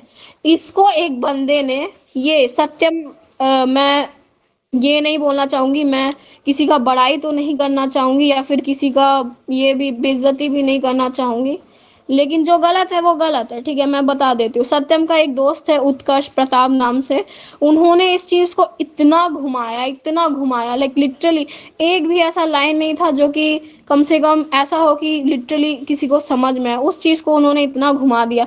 फिर मैंने उस चीज में नीचे लिखा भी था कि हाँ ऐसा ऐसा होगा, ऐसे ऐसे। फिर मैम ने मुझे बोला था कि, मैम ने चेक किया था, मैंने कहा था मैम को कि मैम आप चेक करके बोलिए, तो मैम ने कहा कि बहुत बढ़िया बहुत बढ़िया। तो फिर मेरे को पता चला यार, ऐसे क्वेश्चंस में ना, पिक्चर बेस्ड क्वेश्चंस में आप घुमा के नहीं लिख सकते, क्योंकि आप किसको कंफ्यूज कर रहे हो, आगे वाला बंदा जो है वो खुद कंफ्यूज हो जाएगा। उसे चाहिए एकदम simple answer, point two point, और एकदम क्रिस्प होना चाहिए। ऐसा नहीं कि आप घुमा रहे हो आंसर को, इतना घुमा रहे हो, इतना घुमा रहे हो। ठीक है, बस यही है, ज्यादा ज्ञान नहीं दूंगी, वरना सब मेरे ऊपर टूट पड़ेंगे, ज्यादा ज्ञान दे रही है। ठीक है, तो इसके बाद क्या हुआ कि ये जो जितने भी, हाँ, तो ये जितने भी जो इधर से हुआ या प्रोटेस्ट हो रहा था, ये विशाल आंध्र मूवमेंट, उसके बाद जो सेंट्रल गवर्नमेंट जो है वो स्टेट रिकॉग्नाइजेशन कमीशन को अपॉइंट करती है। 1953 में अपॉइंट किया जाता है, अभी तक इम्प्लीमेंट नहीं होता। इनसे ये क्वेश्चन पूछा जाता है कि क्या हम लिंग्विस्टिक बेसिस पे अपनी बाउंड्रीज दे सकते हैं, अपने स्टेट्स बना सकते हैं। तो उनकी एक रिपोर्ट आती है, उनको बोलते हैं स्टेट्स रिकॉग्नाइजेशन एक्ट, ठीक है, जो कि 1956 में पास्ड होती है। अब यही क्वेश्चन जो था तुम्हारे एमसीक्यूज में आया था, तुम लोगों ने लिखा, उसमें लिखा हुआ था कब फिनिश कब हुआ था, और तुम लोगों ने लिख दिया 1953। 1953 में तो अपॉइंट किया था सेंट्रल गवर्नमेंट ने, फिनिश हुआ था 1956 में, और इसी वजह से 14 स्टेट्स और 6 यूनियन टेरिटरीज का क्रिएशन हुआ था। ठीक है, बोटी श्री रामलू के बारे में थोड़ा लिखा हुआ है, वो आप लोग पढ़ सकते हो, जितना जरूरी था उतना तो मैंने चैप्टर में थोड़ा पढ़ा ही दिया था। हाँ, 6 यूटीज या अरबीना सेम। ठीक है, तो यहाँ जो कार्टून बेस्ड पिक्चर है ना, ये 21 पेज नंबर में, तो इसमें यही बोल रहा है कि क्या देखो, विशाल आंध्र मूवमेंट जब हुआ, ठीक है, उसके बाद क्या हुआ कि बहुत सारी जो अलग अलग स्टेट्स जो है ना, वो लिंग्विस्टिक बेसिस पे अपना ये मांगने लगती है कि हमें भी स्टेटहुड चाहिए, हमें भी स्टेटहुड चाहिए। तो ये जो यही बोल रहा है कि जो यहाँ पे जो नीचे बैठे हुए हैं जवाहरलाल नेहरू, बहुत कंफ्यूज है कि इतने सारे लोग आ रहे हैं इनके पास, बोल रहे हैं हमें भी लिंग्विस्टिक बेसिस पे स्टेट चाहिए, हमें भी लिंग्विस्टिक बेसिस पे स्टेट चाहिए। तो वो ज़्यादा कंफ्यूज है कि मैं दूं तो दूं किसको। सब लोग घेरा करके एक साथ झपटा मार रहे हैं। ठीक है, उसके बाद सनकार, हाँ सनकार, ठीक है। उसके बाद पेज नंबर 22 पे आओ, तो तुम लोग देख रहे हो एक यहाँ भी एक पिक्चर दिया हुआ है। वैसे आई डोंट थिंक सो ये पिक्चर आएगा, बट पढ़ने में क्या जा रहा है। ठीक है, तो ये है 1956 में। जैसे ये देखो, ये जो है जवाहरलाल नेहरू जी है, ये जो पोर्टल खोल रहे हैं, ये पोर्टल है स्टेट रिकॉग्नाइजेशन कमीशन। ये इनसे पूछ रहे हैं कि क्या जो है वो लिंग्विस्टिक बेसिस पे स्टेटहुड जो है ना वो बनना चाहिए कि नहीं। अब वो बोल रहा है कि हाँ बनना चाहिए, और वो इसके अंदर घुस रहा है, और ये बाकी के लोग यहाँ पे ताक रहे हैं। ठीक है, कंफ्यूजन है, कंफ्यूजन है, कोई भी कंफ्यूजन हो तो जल्दी जल्दी बताओ, जल्दी जल्दी। ठीक है, या कितने तो स्मार्ट स्मार्ट फ्रेंड्स है मेरे। ये अनुष्या मैम का डायलॉग था, ठीक है, फिर बोलना मत मैंने चुराया है। नो, एकदम सब क्लियर। 3 स्टैम्प्स एक बार बता देना, कौन सा 3 स्टैम्प्स?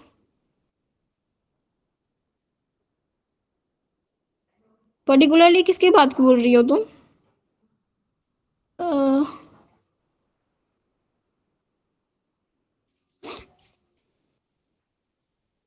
क्या 3 चैलेंजेस और व्हाट? वो आई गेस किसी और चैप्टर का है। Page number 5, wait wait, I am doing it. Number 5। हाँ, तो इसमें क्या पूछना है आपको? 3 चैलेंजेस पूछ रहे हो क्या आप? ओके ओके आरुष, कोई बात नहीं, पढ़ा रहे ना इतना तो बनता ही है। आप अगर इतना डेडिकेशन से पढ़ रहे हो, कोई चीज को जानने की इच्छा अब अगर आप रख रहे हो, तो उसके लिए कोई बात नहीं, अगर 2 आवर भी लग जाए तो कोई बात नहीं। हाँ, बताओ शगुन, 3 चैलेंजेस को बोल रहे हो आप? ये इमेज क्या बता रहे हैं? बहन, मेरे को पेज बता, मेरे को इमेज बता। ठीक है, तू पेज भी बताएगी मैं समझ जाऊंगी, लेकिन पहले ये बोल, ये तू बोल क्या रही है? पहले 3 स्टैम्प्स बोली,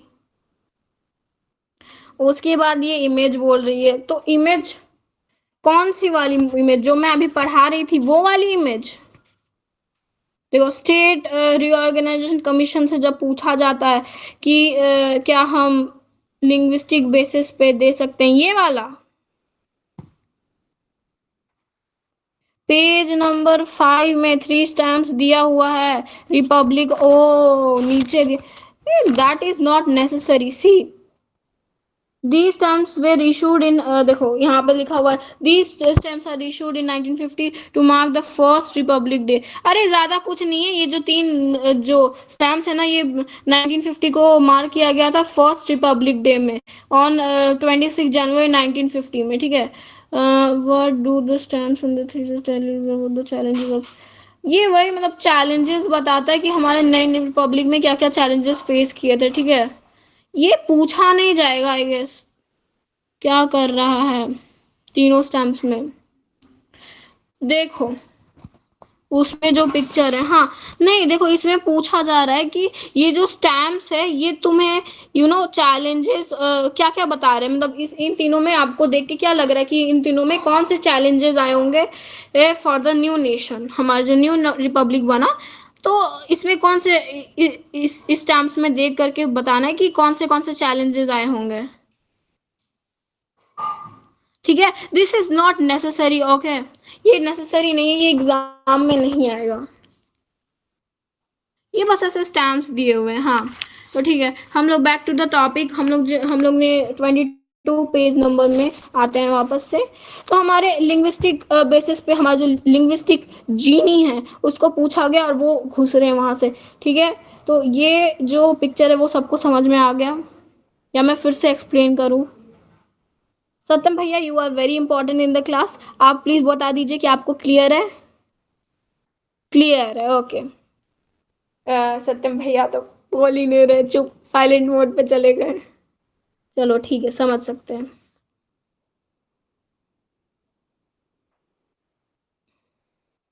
लोल, यस, ये सब इम्पोर्टेंट है। हाँ, सब इम्पोर्टेंट है, स्टैम्प्स भी आएगा भैया, बिल्कुल। इम्पोर्टेंट चीज़ तो मैंने बता दी है, बाकी आप स्टैम्प्स को अगर देखना चाहो तो वो देख सकते हो। ठीक है, उसमें कोई ये नहीं है, ठीक है। अब ठीक है, जैसे ही उन लोगों ने बोला कि जो हमारे स्टेट रीऑर्गेनाइजेशन कमीशन ने बोला कि कोई दिक्कत नहीं है, आप लिंग्विस्टिक बेसिस पे स्टेट्स बना सकते हो। ठीक है, तो उन्होंने कहा कि क्या दिक्कत है, वो सब लोग जो है ना फिर एक पे एक जो है ना सब लोग जो है वो लिंग्विस्टिक बेसिस पे स्टेट्स बनाने लगते हैं। ठीक है, अब जो बोलते हैं कि अब तो 50 ईयर्स से ज़्यादा हो चुका है लिंग्विस्टिक के बेसिस पे स्टेट्स बनाए हुए हैं, लेकिन लेकिन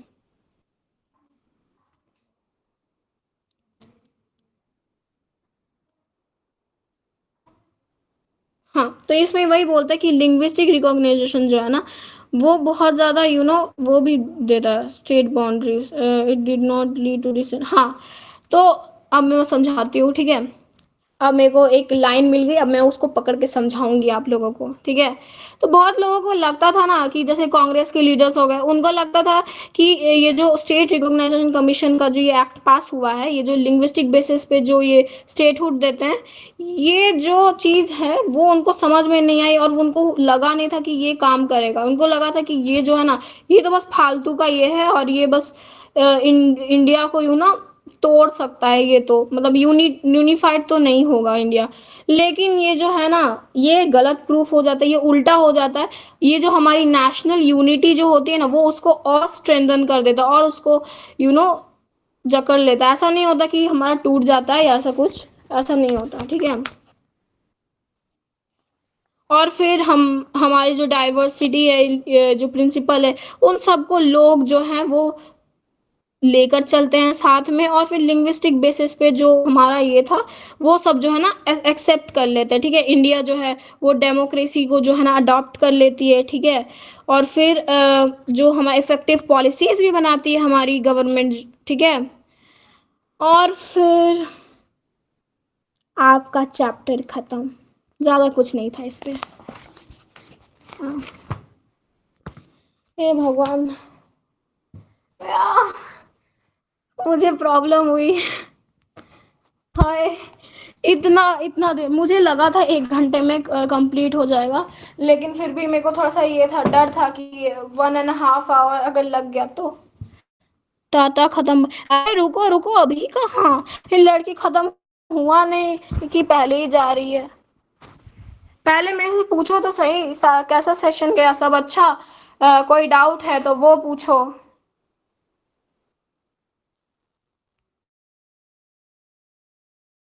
मैं तो हूँ ही यहाँ पे।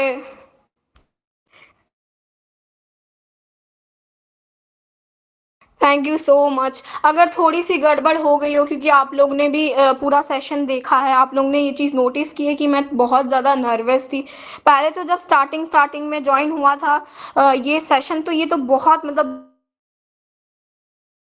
क्या बोलूँगी क्या नहीं, बीच बीच में थोड़ा बड़ा हकलाई भी, लेकिन फिर थोड़ा थोड़ा हो जाता है ना, कॉन्फिडेंस फिर बिल्डअप हो गया, ठीक है।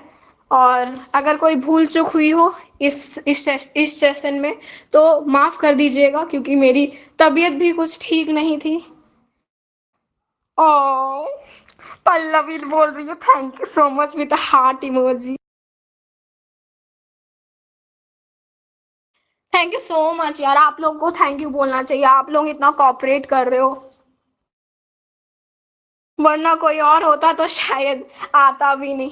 मैंने सबको पता है रिक्वेस्ट की थी कि प्लीज संडे को आना, ऐसा नहीं है कि 12 बजे रख रही हूँ तो सब छुट्टी पर चले गए just because it is Sunday.